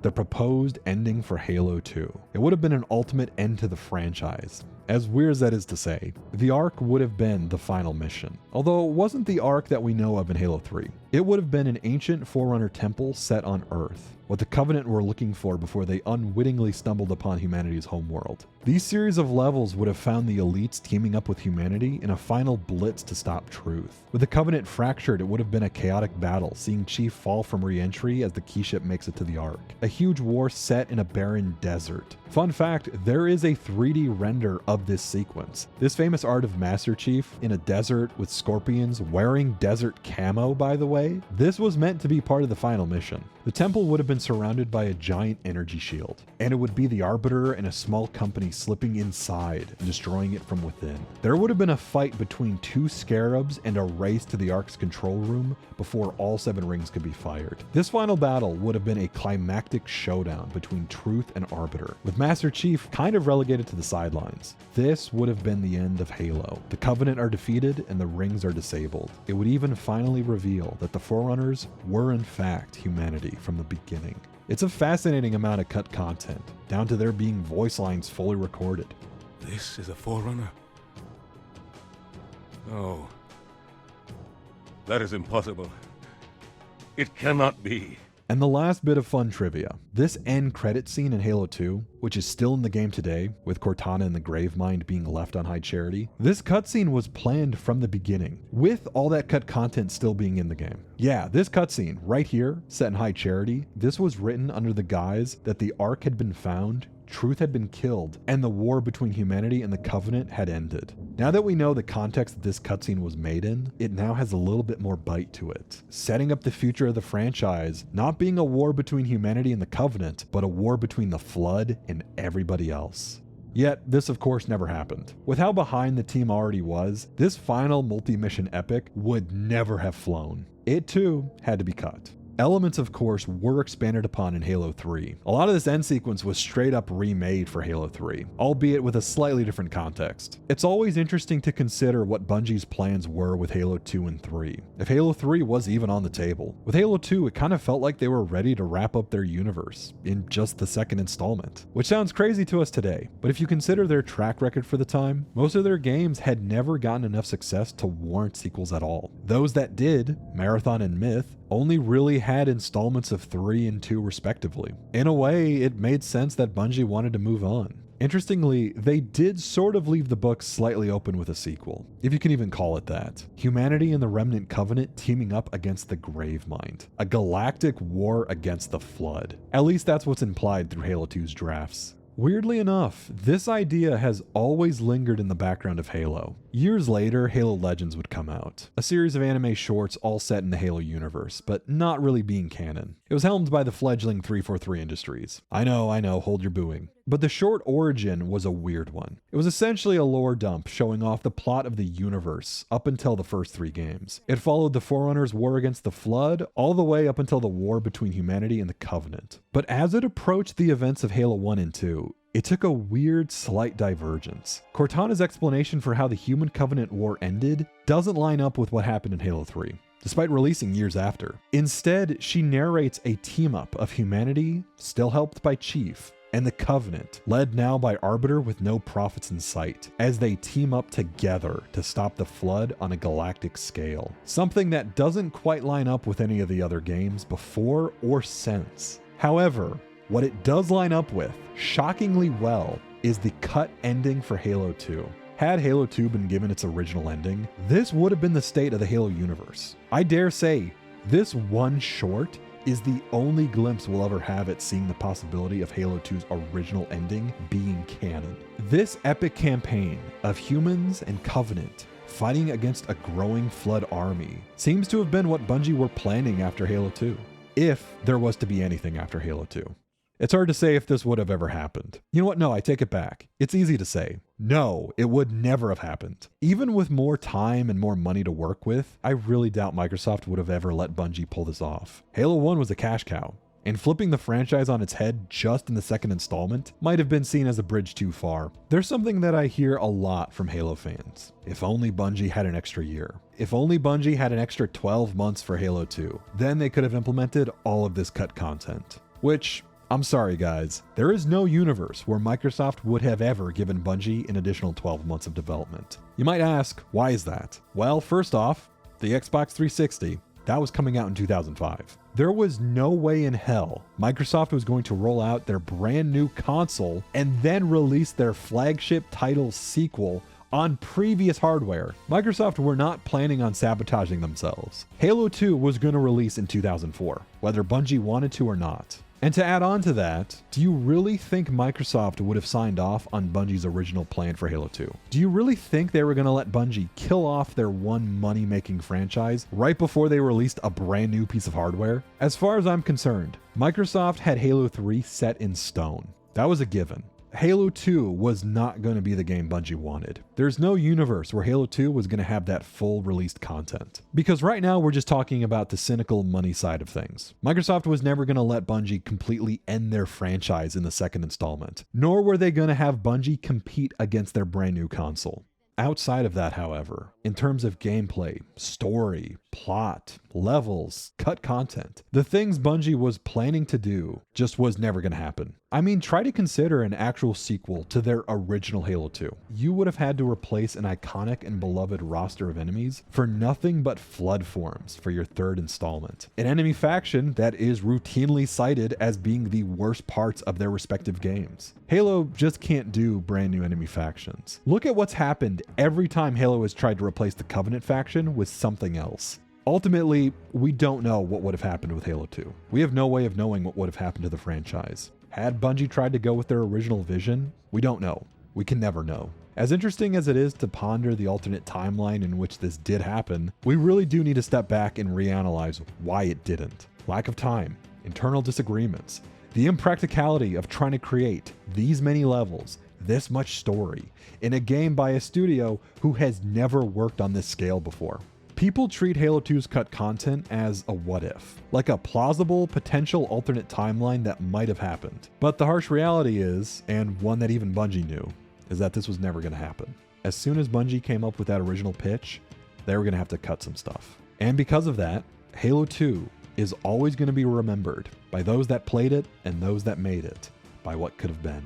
Which is a bit of a shame, because I think it does distract from Halo 2's success. People lament the missing missions. They talk about the missing cutscenes, the missing story beats, all those missing guns, vehicles, weapons. And they talk about it without stopping and asking themselves, yeah, how much better could this have possibly made the game? Would an extra 2 to 3 missions set back on Earth really have done much to improve Halo 2's campaign? Or would it have just created even more problems in a game that was already being rushed? I hear Halo fans talk about how amazing Halo 2 could have been. Meanwhile, I'm the only one here wondering just how much of a clusterfuck it could have turned into. Could you imagine how confusing this game would have been had they tried to cram those few levels into the game with that much story? In the span of a few levels, Bungie were going to try and wrap up the entire Halo franchise. If you want to know what a game would look like where the developers couldn't say no and weren't willing to cut stuff out of a disjointed, confusing story, go play Advent Rising. These things were taken out for a reason. Remember, in the initial draft, Miranda would have betrayed Master Chief and thrown him down into the pit with the Gravemind with a bomb arc welded to his back. The first draft was goofy as hell. As maligned as that cliffhanger ending is, as much as gamers raged and cried about getting through such a difficult game only to be left on a credit screen, it may have been a blessing in disguise. And because of it, we got Halo 3. Bungie decided that instead of cramming that ending into a few levels, they would flesh out their finale. Instead of a rushed series of missions, it would become something a little more grandiose. And ultimately, it would let them make yet another Halo game, the likes of which would only be rivaled by Halo 2 in its quality. But that is a story for another time. The irony of Halo 2 breaking the mold so much from Halo 1 is that it eventually just became the template. You play Halo 2, you can see its fingerprints across every Halo since. The focus on story and cutscenes, the idea to have story beats that play out in the backdrop of the level, to incorporate way more scripted events, a plot that is way more of an adventure set across various planets and locations. It's funny how Halo 2 was considered insane for doing these things when it came out, because now it's hard to imagine Halo without it. Despite all the bumps in the road, those lost ideas, the blemishes in execution, Halo 2's campaign is a masterpiece in game design. Its story and characters are probably the most well-remembered in the series. It added an unseen layer of depth to the universe. It gave us twists and turns. It was able to fully explore the Covenant and recontextualize the war into something new. It was able to deliver a story that had heart as well as despair, while also being sure not to distract from the game's enjoyment. Halo 2's campaign is an amazing accomplishment. And to this day, it remains one of the best single players in the series. And it's even more fun on Legendary too.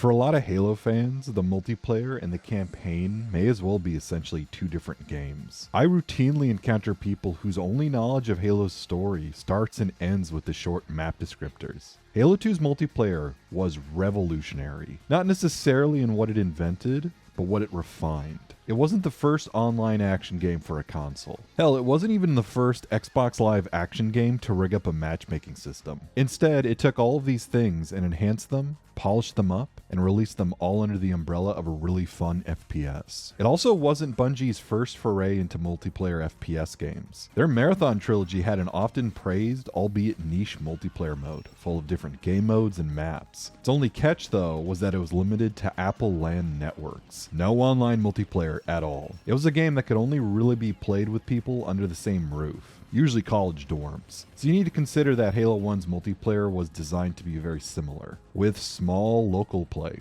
since, well, that was all an Xbox could do in 2001. There still was System Link, which could let you hook up your Xbox with multiple other Xboxes and play against a large team of other players. Bungie made sure there were plenty of maps that would work for these few people who had enough friends to even do that with. But for the most part, 4-player split screen was the standard. Halo was a split screen game, and prior to Xbox Live, that was what most people's experience with Halo was. 2v2s with the odd 4-player free-for-all. Maybe if you were lucky enough and you lived in a dorm room and you had multiple TVs and multiple Xboxes, but at that point, with that much effort, you may as well just buy a PC and go play online, playing something like Battlefield or Counter-Strike. In the early 2000s, online multiplayer meant PC. I find it funny how a map like Blood Gulch is as well remembered as it is today, as a big team battle map with lots of vehicles and huge teams duking it out against each other. But for most people who owned an Xbox back in the day, this really wasn't a map that you would play often, since you needed a larger group of players to make it fun. So more often than not, these large open maps were usually empty and barren. There's a reason why early in Halo 2's development, there was a larger focus on smaller close quarters maps,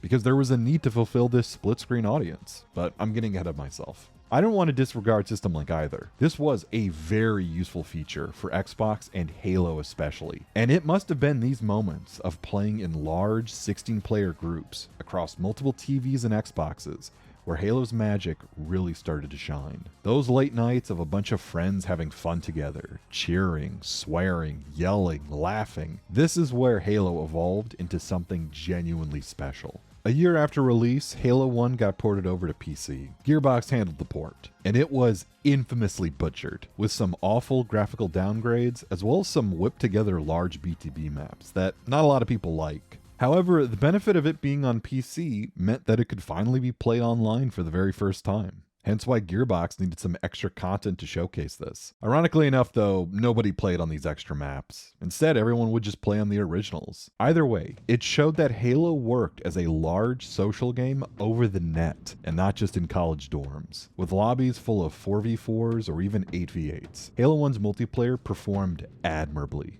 This is where we get to Xbox Live. Xbox Live was always part of Microsoft's original Xbox pitch. From the very beginning, the idea to turn the console into an online PC was always there. It just took time and effort to finally get the ball rolling. And so, during the Xbox's development, there was a small team at Microsoft working hard to make Xbox Live feasible. Microsoft wasn't the only company working on online play either. Sony had begun developing their own parallel to the Xbox team. And Sega had done it 2 years before the Xbox with the launch of the Dreamcast. Of course, with the Dreamcast becoming a sinking ship, there was still plenty of room for someone else to come in and dominate the online console market.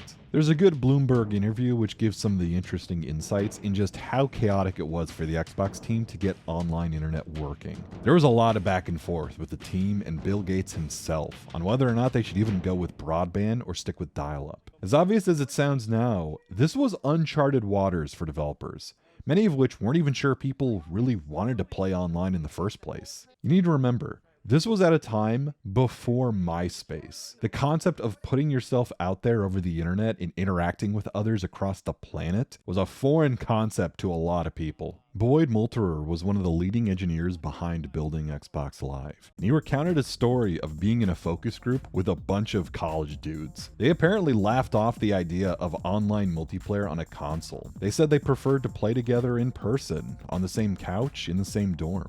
and not over the internet. It was then Molterer who asked them a pretty simple question. What happens when you graduate from university?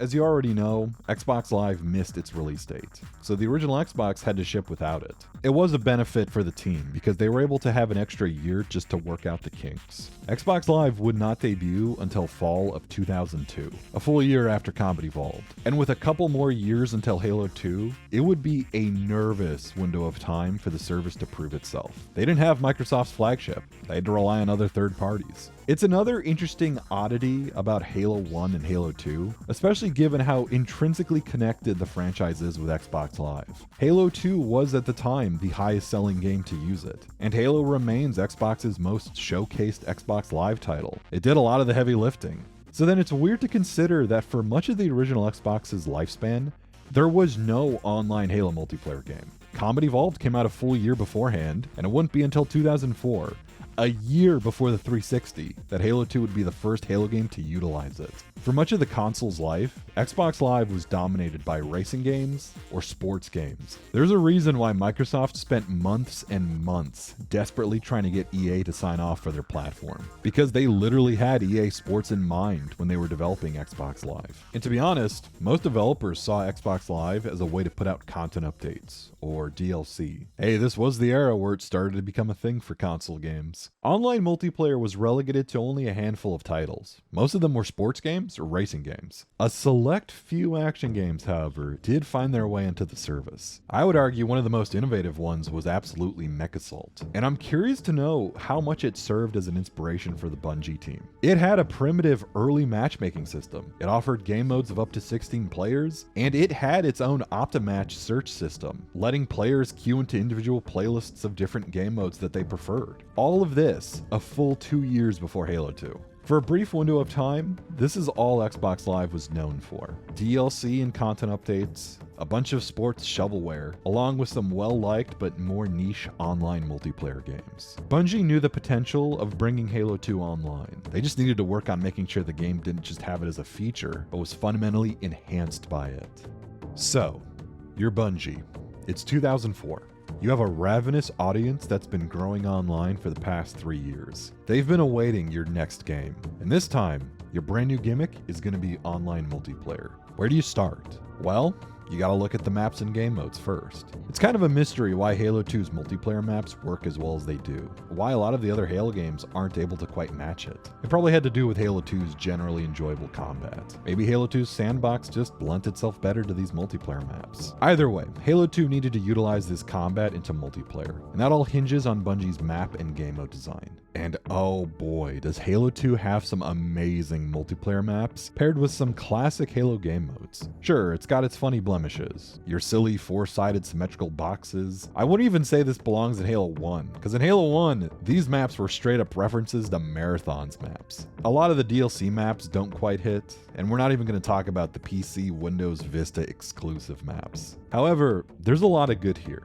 And what's good is very good. To start, let's take a look at Halo 2's most acclaimed map, and the map that Halo players widely agree to be Halo's best, Lockout. Having played it extensively, yeah, I definitely agree. It's a fun map. When you hyperanalyze this map, however, and you try to break down why it works, this brings up some pretty interesting aspects of Halo's core game design. For one, it's a small map. No vehicles, not a lot of cross-map BR shooting. Just a fairly small arena hovering over a bottomless chasm. But despite its small size, it isn't claustrophobic. In fact, it's quite open. The center platform is wide open, surrounded on all sides by buildings who all have open windows, walkways, doorways, which provide a handful of good long-range sightlines. A sniper over here, a BR over here. These sightlines, however, can easily be avoided thanks to walkways and corridors underneath the center platform, or on these staircases along the edge of the map. And of course, this is a multi-level map, so you can navigate below the center platforms and its surrounding towers, albeit in close quarters, with an energy sword located conveniently on this side of the map at the bottom of a drop-down ledge. Plus, this lower area doubles up as another sightline to anyone brave enough to whip out a sniper down here. Then of course, there's yet another drop-down spot, leading to the bottom of the Gravelift Tower. There sits a risky shotgun and a long stretch of corridor that can become an absolute death funnel to any unsuspecting player. This then leads either to the sniper tower down a long exposed walkway, or up the Gravelift towards the main center platform.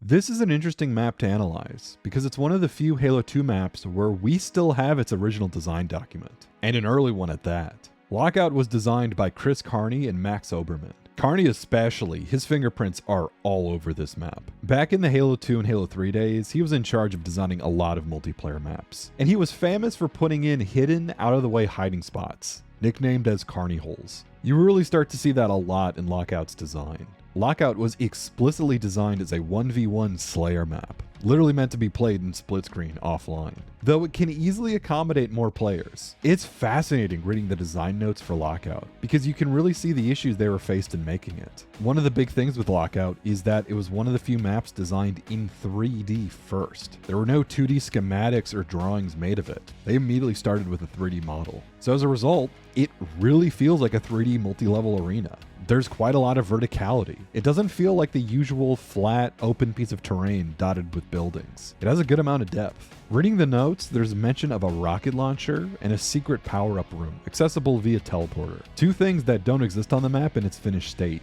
Likely the power-up room referred to the secret shotgun room at the bottom. Also seen in the diagram, there was originally no staircase from Sniper Tower to the Grav Lift. So this enclosed space might have been even more claustrophobic and chaotic in its early prototyping days. Likewise, mention of that teleporter implies that this secret room was a lot harder to get into, and maybe this is why it had to be opened up and interconnected with the rest of the map. Either way, being able to read through the design documents is a really fascinating showcase of Bungie's level design. The level is designed to keep players from hanging out in one spot, and instead, it flushes them through various smaller arenas within the map as a whole. There's a lot of different areas of conflict that you can have on Lockout. Little parts of the map that can all have their own fights going on simultaneously. The entire layout is meant to allow players to quickly move between floors and buildings. So there isn't a single choke point players can get caught on, or one single room that people camp in. This is why its only game modes were meant to be Slayer variants. An objective game mode doesn't quite work here, because half the fun of the map is being able to quickly rotate without defending a particular point or room. Like sure, you could hang out in the Sniper Tower, but you're exposed from so many angles that a skilled player can get the drop on you if you aren't paying attention. Or that room below the center platform. There's enough doorways to allow someone to peek in and shoot at you. You cannot camp in here. Even the Gravelift Tower has multiple entrances and drop-down spots, making it a hard area to hold. All of these spots require you to constantly watch your back, and you never feel safe if you try to camp. The easy movement also lends itself nicely here too, because you can rotate quite fast. It's a quick map to learn, and I think what ultimately lends itself to being fun to play is the variety of playstyles. You can play this map at longer range. You can play at close range. You can stick to the more enclosed hallways, or try your luck on the wide open platform. It's good for sweaty 1v1s, or chaotic Team Slayer, or free-for-all. Lockout is the quintessential Halo Slayer map. I'm focusing a lot on Lockout, but it's an example of what Halo 2 offers. I'll even address a few of the other maps as well, though not nearly in the same amount of detail, and not all of them because I'm not insane. Midship and Ivory Tower are the other two popular maps with Halo 2, at least as far as non-vehicle maps go. Midship is every MLG player's favorite sweatfest, a super close quarters map, tense in a 1v1, downright heart attack inducing on Team Slayer. Its layout was designed to remove sharp corners, and its open floor plan was intentionally made to give players open sight lines across the other side. But its main difference from Lockout is that it was designed symmetrically, with clearly defined defendable bases. While it's a very small map to move around in, it allows for way more point control and defense. So the game modes designed for it are mainly capture the flag. This is directly referenced in its design documents. They wanted this to be a 2-base map despite its small size. Ivory Tower is another favorite map of mine. Honestly, it might even be my favorite out of Halo 2's map roster. It almost feels like Bungie was experimenting with increased verticality in their design. The layout of the map is simple, but a little more complex the deeper you look. An open wide space with a raised tower on one side, a single floor on the other, with platforms and side rooms that slowly increase in elevation the further you get. It has an arboretum in the center with a gentle stream in the middle, bisecting the map on either side, giving it two separate smaller arenas arenas for players to fight in, along with various surrounding rooms and pathways for players to shoot back and forth from. Not to mention the moving platforms in the back that allow players to get to the sniper. It always creates a choke point. I always kind of interpreted this map as almost a spiritual successor to Damnation. Maybe a little smaller, it's got the waterfall connection, but if you think about it, they both share a pretty similar floor plan. It's essentially two maps, both ramping up in verticality, and a series of accessible bridges that connect the two. What's neat is that if you look at its original design plan, there was little to no verticality at all. At most, it seems like it may have only been 2 levels. This entire side of the map was originally boxy interior rooms. At some point in its development, it was shifted into being a 3-story tower, with those rooms on each side being replaced by long, narrow corridors with huge sightlines. As a result, the map feels like a great blend of enclosed corridor shooting, but also wide open sniping, with plenty of power weapons in risky contested spots. This also made the map support a lot more objective focused modes, King of the Hill being a really good one. It encourages vertical movement, and it rewards players who are able to get to the vantage spot first. Ascension is a good mid-range map. I'd say pretty comparable to something like Hang 'em High. Not the same layout, but a similar concept. A large open, infantry-focused map with a big open space in the center and towers on either side, ultimately connecting to multiple pathways around the edges. Once again, if you compare it to the early design pass, you can see quite a few changes, with the core idea being there, but the placement of platforms and certain walkways being slightly modified. I noticed that they made it a lot easier to get from various platforms. The original design, it seemed like you had a center area and a bunch of rooms sprouting off from that. In the final design, it's a lot more circular. You can go from platform to platform without having to cross through the middle. Those same design decisions were made with Lockout as well. I think Bungie was figuring out how to let players navigate around the maps without always having to go through the center. But going to the even bigger maps, we first arrive at Halo 2's iconic big team battle map, Zanzibar. Large open spaces, asymmetrical, brand new gimmicks and features that were impossible in Halo 1. Maps like these, such as Headlong and Waterworks, definitely put a focus onto Halo 2's big team battle mode. Large open-air arenas with tons of vehicles, long-range weapons, multiple buildings and bases to provide smaller, short-range combat amongst the backdrop of a big ground battle. We even got a remake of Blood Gulch with Coagulation. Same map, albeit with an extra basement level for red and blue base. I like it. It makes the bases feel a bit larger, protects the banshees that spawn there, and it gives them more space to fight in. Larger scale battles were now not only possible, but encouraged thanks to online play. These larger maps, which would have gone unused in the early days of Combat Evolved, were now at the forefront of people's playlists. Zanzibar and Headlong were both unique.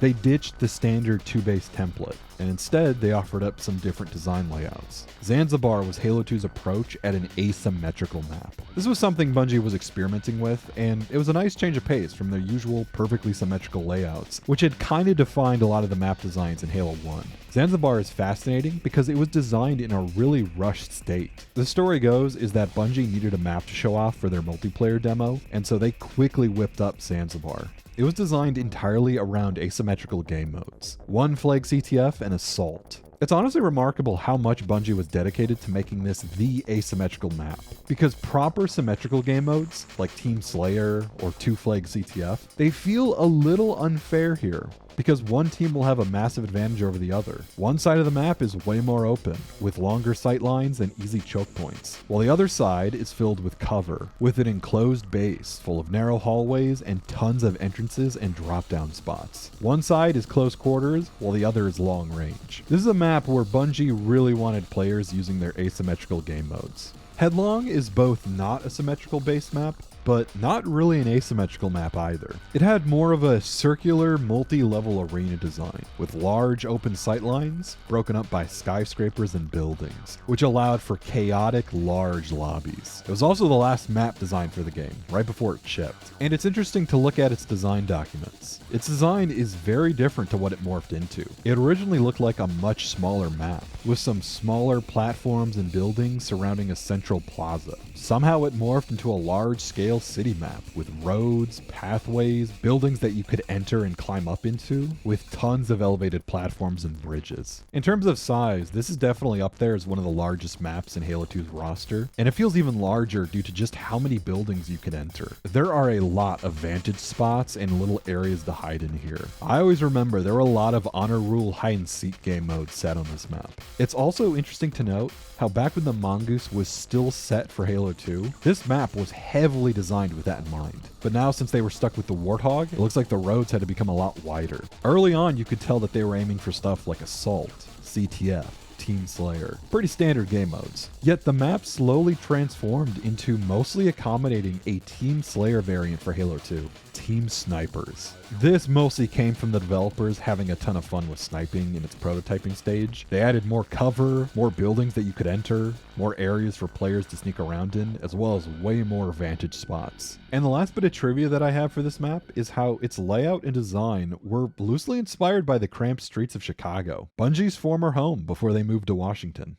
It may seem trivial to go from map to map and kind of explain what Bungie's thought process was as they were designing this game. But the point of that was to show that Bungie were trying to make something for everybody. And note what I said here. Something for everyone. Not everything is for everyone.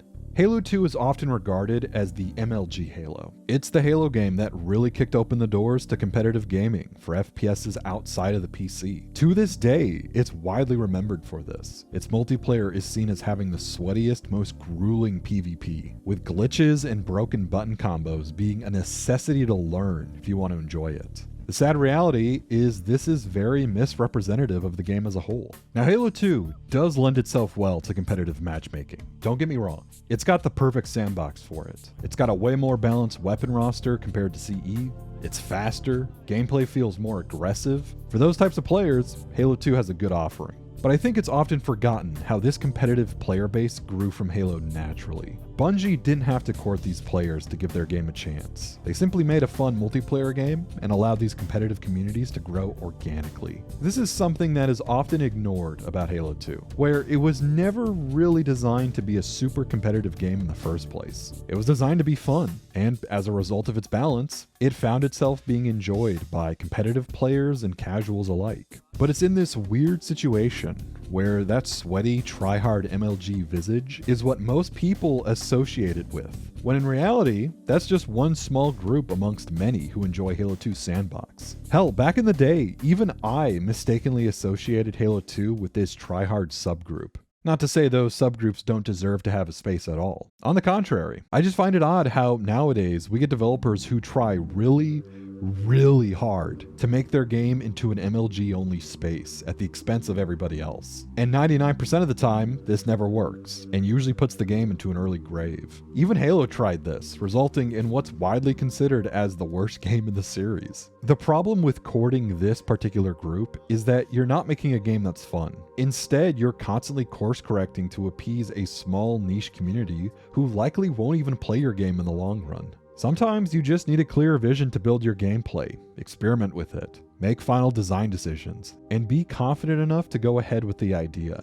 Halo 2 was that for Bungie. Because on paper, these ideas sound insane. Dual wielding, online 8v8s, a system that automatically puts players into matches with people anywhere on the planet. This sounds insane for an Xbox multiplayer game. We actually kind of went out on a limb with Halo 2. Yet Bungie were confident in their vision. They knew what they could pull off, so they went for it. And this type of mindset would never really exist today. Things like nerfs, and constantly trying to make your game viable for a competitive audience. In a way, it's devs putting the cart before the horse. Halo used to be a fun game first and foremost, that simply allowed for competitive players to jump in. It didn't cater to them, it just simply didn't push them away. I think that's where there's a disconnect in Halo's multiplayer communities, especially long after the days of Bungie. In the old days of Halo 2, there was kind of a space for everybody. You had the chill Zen players who just wanted to play BTB. You had people messing with their headshot skills who wanted to play Team Snipers. There were people who liked the chaotic free-for-all Rumble Pit playlist who just wanted to let off some steam. Maybe you had roommates or friends doing 2v2, or organized parties of people who wanted to test their Slayer skills in a team 4v4. Halo 2 also opened the floodgates to what I'm going to affectionately call the Halo shitposters. private lobbies full of friends, most of which lived across the country from one another, all coming up with the most hilarious, asinine game modes, usually built on honor rules. Tower of Power, Cops and Crooks, Cat and Mouse, Dodgeball, Tremors, Hide and Seek, Infection. Infection used to be played with honor rules. Halo 2 opened the floodgates of community multiplayer, bringing together players from every corner of the planet into a playground of either sweaty tryhards who wanted to play MLG Slayer, chill, go with the flow big team battle enjoyers, and those who wanted the most insane, hilarious, and chaotic game modes that Bungie could never have even thought of. So all I'm saying is that the competitive players had their team hardcore playlists to jump into, but it wasn't at the expense of everybody else. I think it's a testament to Halo 2's weapon and combat sandbox that there's a little bit of something for everyone here. Because whether you're an MLG player playing on Lockout, or someone who just came home from work and wants to have some fun in BTB on Coagulation, or if you're the guy who zones out and relaxes with Team Snipers on Headlong, or even if you're the maniac who set the game mode to swords only on Foundation, and you just like to watch the world burn, everyone has their own little niche carved out here. As a result, when I was finally able to play Halo 2, not with online pub matches, but with a group of close friends, I understood. I get it now. Because if there's one other thing that Halo 2 pioneered thanks to its online multiplayer, it was definitely the sense of community. Halo 2 was a watershed game for a lot of people. With its popularity and its runaway success, it was a lot of people's first experience playing an online multiplayer shooter. Things like online stat tracking, in-game parties, online clans. This was a completely alien world to a lot of people. And Halo 2 was able to do all of it and do it well.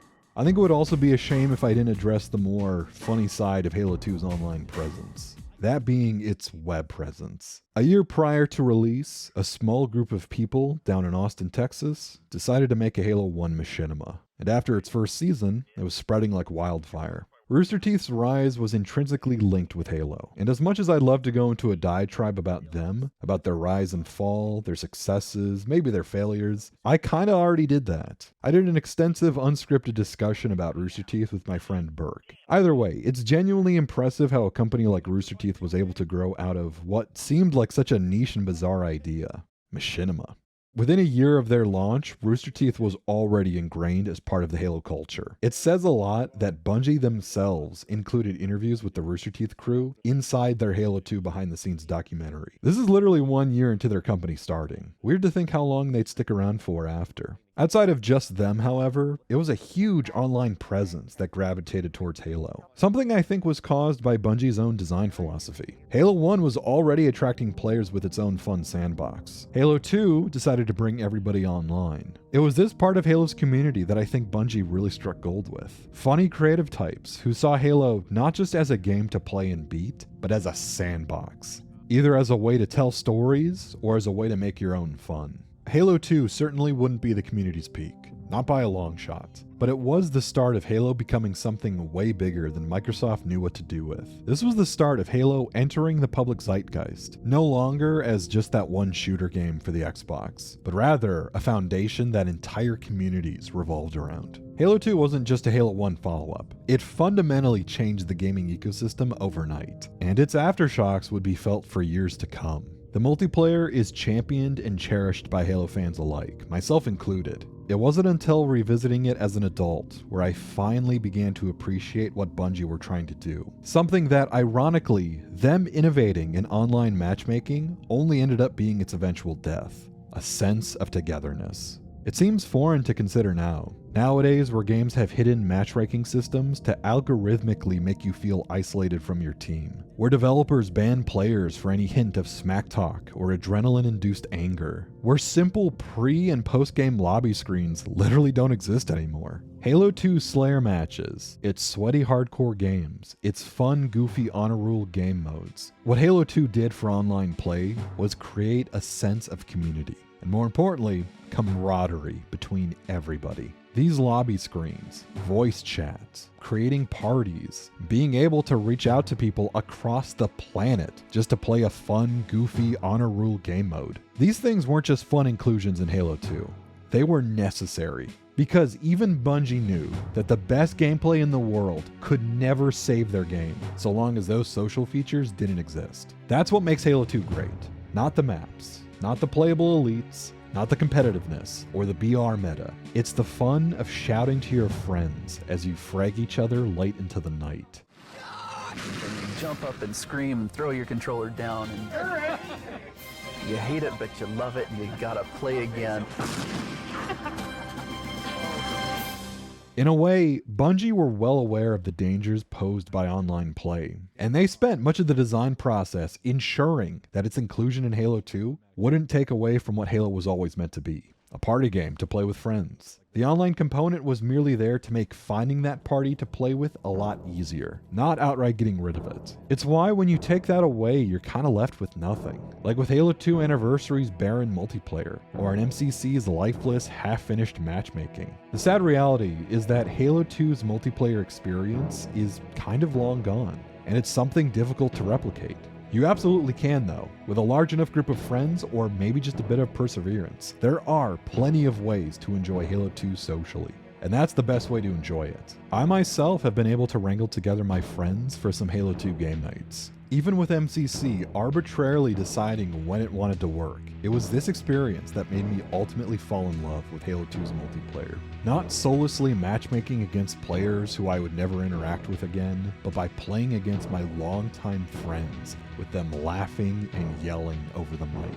This is what made me truly enjoy what Halo 2 had to offer. Social multiplayer. Halo 2, and Halo as a whole, good Halo at least, is at its best when it allows for you to be social. For as schmaltzy as it sounds, Halo 2 was more about the friends you played it with than the game itself. It should mean something how in that extensive 16-page design document for Halo 2's multiplayer, the one that Bungie came up with as they were developing the game, on the very first page, in the very first paragraph, before they mentioned gameplay or mechanics, Bungie's first and foremost concern was about creating a sense of community. On an unassuming day in November, a Monday night, people across the US have begun congregating around game stores, getting in line early, waiting until midnight. In my hometown, it was a cloudy, breezy day. A bit chilly, but it didn't deter anyone from camping outside a GameStop, or Best Buy, or EB Games. The same was happening in other cities. Crowds of people lined up in anticipation for what was, at the time, one of the biggest marketing pushes for a video game. One such example was the infamous I Love Bees campaign, an ARG depicting a seemingly innocuous website that, upon a closer look, gave hints such as audio logs and puzzles, revealing hidden backstory that gave a tiny hint to Halo 2's eventual plot. It had players venture out to find the coordinates of payphones that, at certain indicated times, would ring and provide whoever picked it up a secret hint to the overall narrative. This famously resulted in a guy venturing out to a payphone in the middle of Hurricane Ivan, only to have the operator break character and say, "Dude, it's a hurricane, put the phone down." It was a massive push by Microsoft to make sure that this game would be their definitive system seller, just as its predecessor was. With their new console in the works, Xbox needed a slam dunk before the 6th gen was over. So that night, as midnight struck, as the date ticked over to November the 9th, thousands of retailers across the US opened their doors to a wave of pent-up Halo nerds. Guys who had spent years since that famous CG teaser, through all of the ARG gimmicks, through the constant barrage of closed-door demos and behind-the-scenes featurettes and interviews, all those commercials and trailers, and now the game was finally in your hands. GameStop sold over 500,000 copies in less than a day. People were rushing into Targets, Best Buys, Toys R Us's just to get a copy. It's estimated Microsoft sold over 2 million units in their first day alone, netting them $125 million within 24 hours. It practically outperformed the entire movie industry that year, ahead of Spider-Man 2, Harry Potter, Passion of the Christ, even Shrek 2. They were discussing it on the news. They were riffing about it on talk shows. There was a giant Halo launch night in Times Square. People were rushing home with their copies in hand. A select few with their limited edition metal cases, and popping it into their limited edition transparent blue Halo 2 Xboxes. People were calling in from work. Kids pretended to be sick to stay home from school. Many hours were spent in the early morning of the 9th. and those subsequent days that week as Halo fans marathon their way through Halo 2's campaign, staying up into the wee hours of the morning, high off a Mountain Dew caffeine sugar rush. The game's difficulty proved a challenge for even the most diehard of Halo CE pros, and it became a badge of honor to even beat the game on Legendary. As is Halo tradition, people make their way through the campaign, maybe hit a slight wall, then take a break by checking out the multiplayer offerings. Halo 2 being a standout for the time, especially for a console game. For those fresh off of Halo 1 who only needed local split screen, they were pretty content, but everyone was aware of what Halo 2 brought to the table outside of just couch gaming. An entire online network utilizing Xbox Live. You had plenty of people learning how to set up their first online service, probably forced to watch the infamous Xbox Live instructional video narrated by Dark Master. But as people began hopping online, the game's magic really began to shine. Matchmaking, party systems, custom lobbies. A glorious introduction to the world of online multiplayer. Because remember, the types of people who would play games primarily on console might not have been able to afford a PC, so this may have been their first taste of online gaming. And man, what a game to cut your teeth on. As I said, it offered a little something for everybody. Its fast and solid combat, its amazing campaign, the countless features it offered for online multiplayer, the maps, the modes, the overwhelming sense of community. It's no surprise that Halo 2 was a critical and commercial success. Bungie's gamble had paid off. They had put in the sweat and legwork in ensuring that their Halo sequel would not just be a run-of-the-mill follow-up, but a proper game changer. It's safe to say that they succeeded. Of course, it wasn't all perfect. Halo 2 had its share of detractors. With just how rushed its later stage of development was, the shortcomings were absolutely visible. Game exploits, the infamous BXR combo, sword canceling was a funny one. The sword in general remains hilarious in Halo 2. Its campaign was also polarizing to quite a few fans. Arbiter's later missions, the unforgiving difficulty, and that much maligned cliffhanger ending. While Bungie had done a lot of good work in hiding the seams, it was clear to a lot of people that Halo 2 had plenty of stuff cut out of it. Despite this, Halo 2 was here to stay, and these blemishes aside, it quickly became a lot of people's favorite game. For consoles, there just wasn't anything quite like it. It was Halo 2, and then Mech Assault, a few other more niche titles with smaller scale online multiplayer, and that was kind of it for the OG Xbox. Halo 2 was fascinating because it came out near the end of the original Xbox's lifespan. A year later, after people had been lined up around game stores waiting for Halo 2, those same people would be lining up for the Xbox 360, a console that immediately launched with online play in mind, no doubt a result of Halo 2's overwhelming success. But with how Halo 2's development went, Bungie were absolutely in no condition to release a Halo launch title for the 360, and it would be a few years before we would get ourselves another Halo game. So there was this weird window of time, a couple years after Halo 2 but before Halo 3, where the Xbox 360 was out, but Halo fans were more than happy to stick with their favorite multiplayer shooter on a console they already owned. I know plenty of people who were saving their money for the next Halo game, and with the 360's rough launch, they just waited and kept playing Halo 2 on the OG Xbox instead. It was in this weird post-Halo 2, pre-Halo 3 window, where quite a few next-gen games tried to capitalize off of Halo 2's success by bringing online multiplayer directly to the 360. Established shooters, brand new IPs, even another Microsoft exclusive that wouldn't exist were it not for Halo. All trying to grab a couple Halo players high off of Halo 2, but looking for something a little bit more next-gen, waiting for Bungie's next groundbreaking title. In the years after Halo 2's release, and with the release of many of its sequels, it's had a bit of an interesting reception. Later Halo games would borrow heavily from it. Its online multiplayer remains the gold standard that all other games, even Halo games, struggled to recapture. It was so beloved that in 2010, as Microsoft shut down Xbox Live for the OG Xbox, a large group of people stuck with Halo 2 to give it the proper send-off it deserved. Even as the server shut down, a small group of players managed to stick it out past the end date. The Noble 14, they kept their Xboxes running and they stayed in-game through the shutdown, managing to stay online for nearly a month until they were all disconnected one by one. In the years after, Bungie left Halo, and it was then commandeered by 343. Everyone knows my opinion on Halo 4. In 2014, 10 years after Halo 2's release, 343 tried to shamelessly capture on its nostalgia by remastering the game. Sure, it wasn't as bad as Combat Evolved Anniversary, but there was still something lacking. It felt soulless. People talked about how this era might finally be Halo's return to form. 10 years on, we still have these exact same people claiming that the next Halo game will be its real return to form. This time, they'll bring it back, you guys. Goes to show just how dire things have been and how long they've been this way. I have thoughts on Anniversary, which I probably won't even really get into. It's nothing to me. I never liked how it looked as much as the original. Its lighting was uncomfortable, way too bright and overexposed. The cutscenes are nice, but have weird quirks, and the entire game was itself just an advertisement for Halo 5. It aped off a lot of the goodwill Halo 2 had, and it really tarnished its name with how rough of a state it launched in. They made it just to sell Halo MCC, and with how unplayable that game was for many years, Anniversary is usually seen as a stain on the original. Over the years, people have gone back and forth on Halo 2. It's amazing. It's overrated. It's not as good as you remember. It's better than you remember. I've definitely gone back and forth with this game myself, but in revisiting Halo 2 with a clear mind, I was just awestruck at how much it was able to captivate me. A cynical adult with way more games under my belt, and with way more of a skeptical eye when it comes to games in general. Yet I found myself completely engrossed in Halo 2. And now, it might just be my all-time favorite. It was the game that almost broke a company.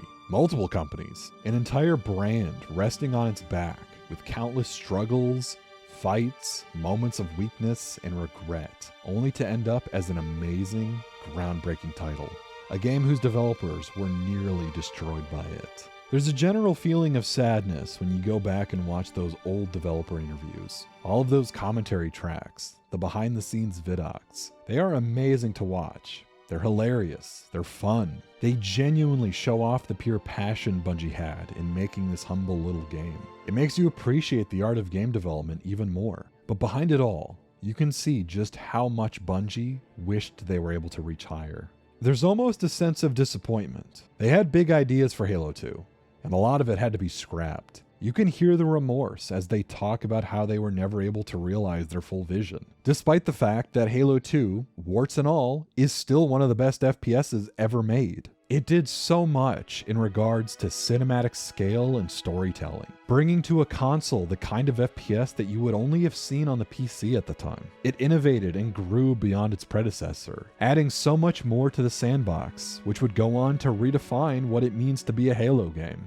The multiplayer gave people an incredible amount of content, as it was the introduction of online play to a generation of console players who would never have experienced it otherwise. Halo 2 truly was a defining moment, not just for the Xbox, but for the FPS genre as a whole.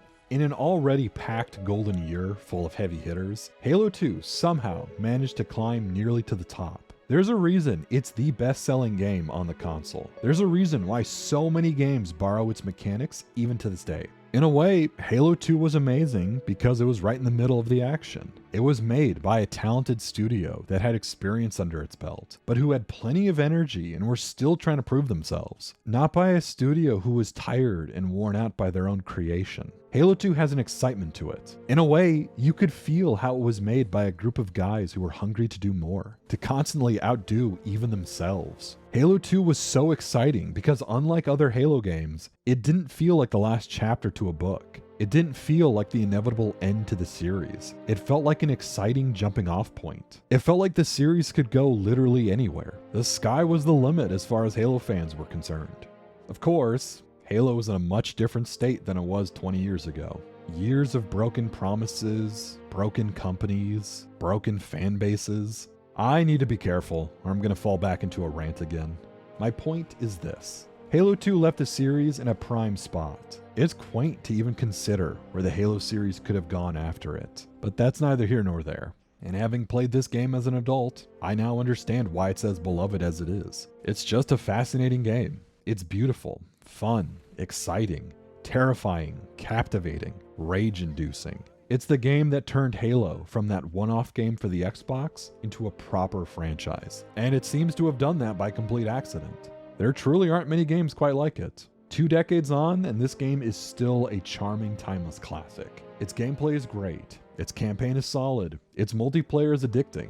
Everything about its presentation, story, characters, visuals, music, is deserving of high praise. I think it also follows the general trend of old Bungie. As I said with the music, the thing I loved about Bungie is that they weren't really stuck up in making their art. There's just a general unpretentiousness to everything. It does so much to capture a kind of energy that doesn't exist anymore. A passionate team of developers making something out of their nerdy love of sci-fi, tech, storytelling. For a lot of people, Halo 2 was its community. It was the excitement around its online multiplayer, which was a lot of people's first time playing with others over the internet. Halo 2 was crucial in making that first step on the console. Maybe in the end, that ultimately doomed Halo into what it became, what doomed gaming in general. Online play is all there is nowadays, where games are no longer designed for banter or friendship building, where they aren't quite designed to be enjoyed by 4 guys on a couch together. Not to say this was Halo's fault. Halo tried to use its online features to encourage players to be more social, only to have those same features be taken by the industry and used to make people feel more isolated than ever.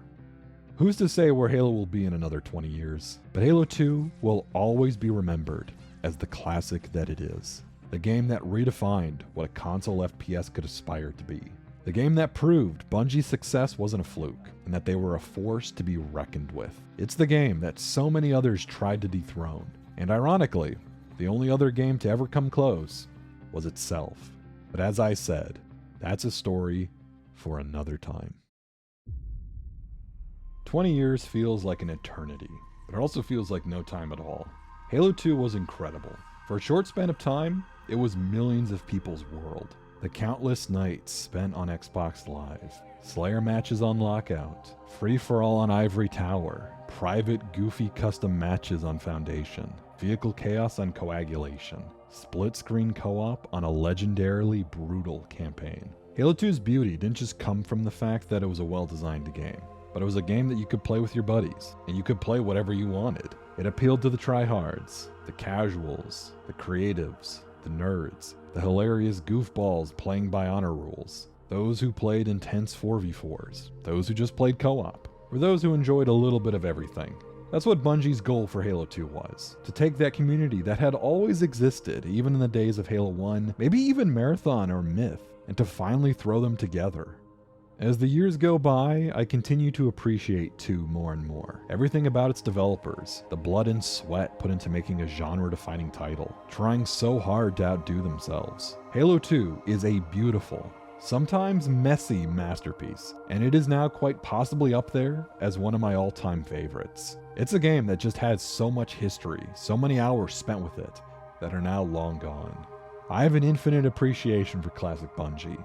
After everything they went through, they still managed to make something that elevated the genre, single-handedly bringing millions of console players online and paving the way for the future of the industry. Whether or not that was a good thing, only time will tell. To wrap it all the way back around, what was the purpose of this video? To tell you the truth, I don't know myself. Maybe to just dip back into a game from a bygone era. Maybe to relive the nostalgic memories of the 2000s. To re-experience gaming at a time when it was once peak, before everything turned sour. We all miss it. That window of time where it seemed like every year we got an industry-defining title. We missed the time when Halo was on top, when Halo kept pushing the genre forward, when Halo and Bungie dominated the headlines. Well, they still do now, but for other reasons. We miss those days. And it's okay. It's okay to long for a period of time that we can never go back to. Nostalgia is often a messy thing. It can be exploited by companies, misused. You can have your nostalgia used against you. Conversely, I think it has its uses. It can keep us grounded. It can keep us remembering something that might have been forgotten. It's thanks to nostalgia that keeps us revisiting these old things in the first place. I think sometimes it has its use. So to wrap this up, I'll say this.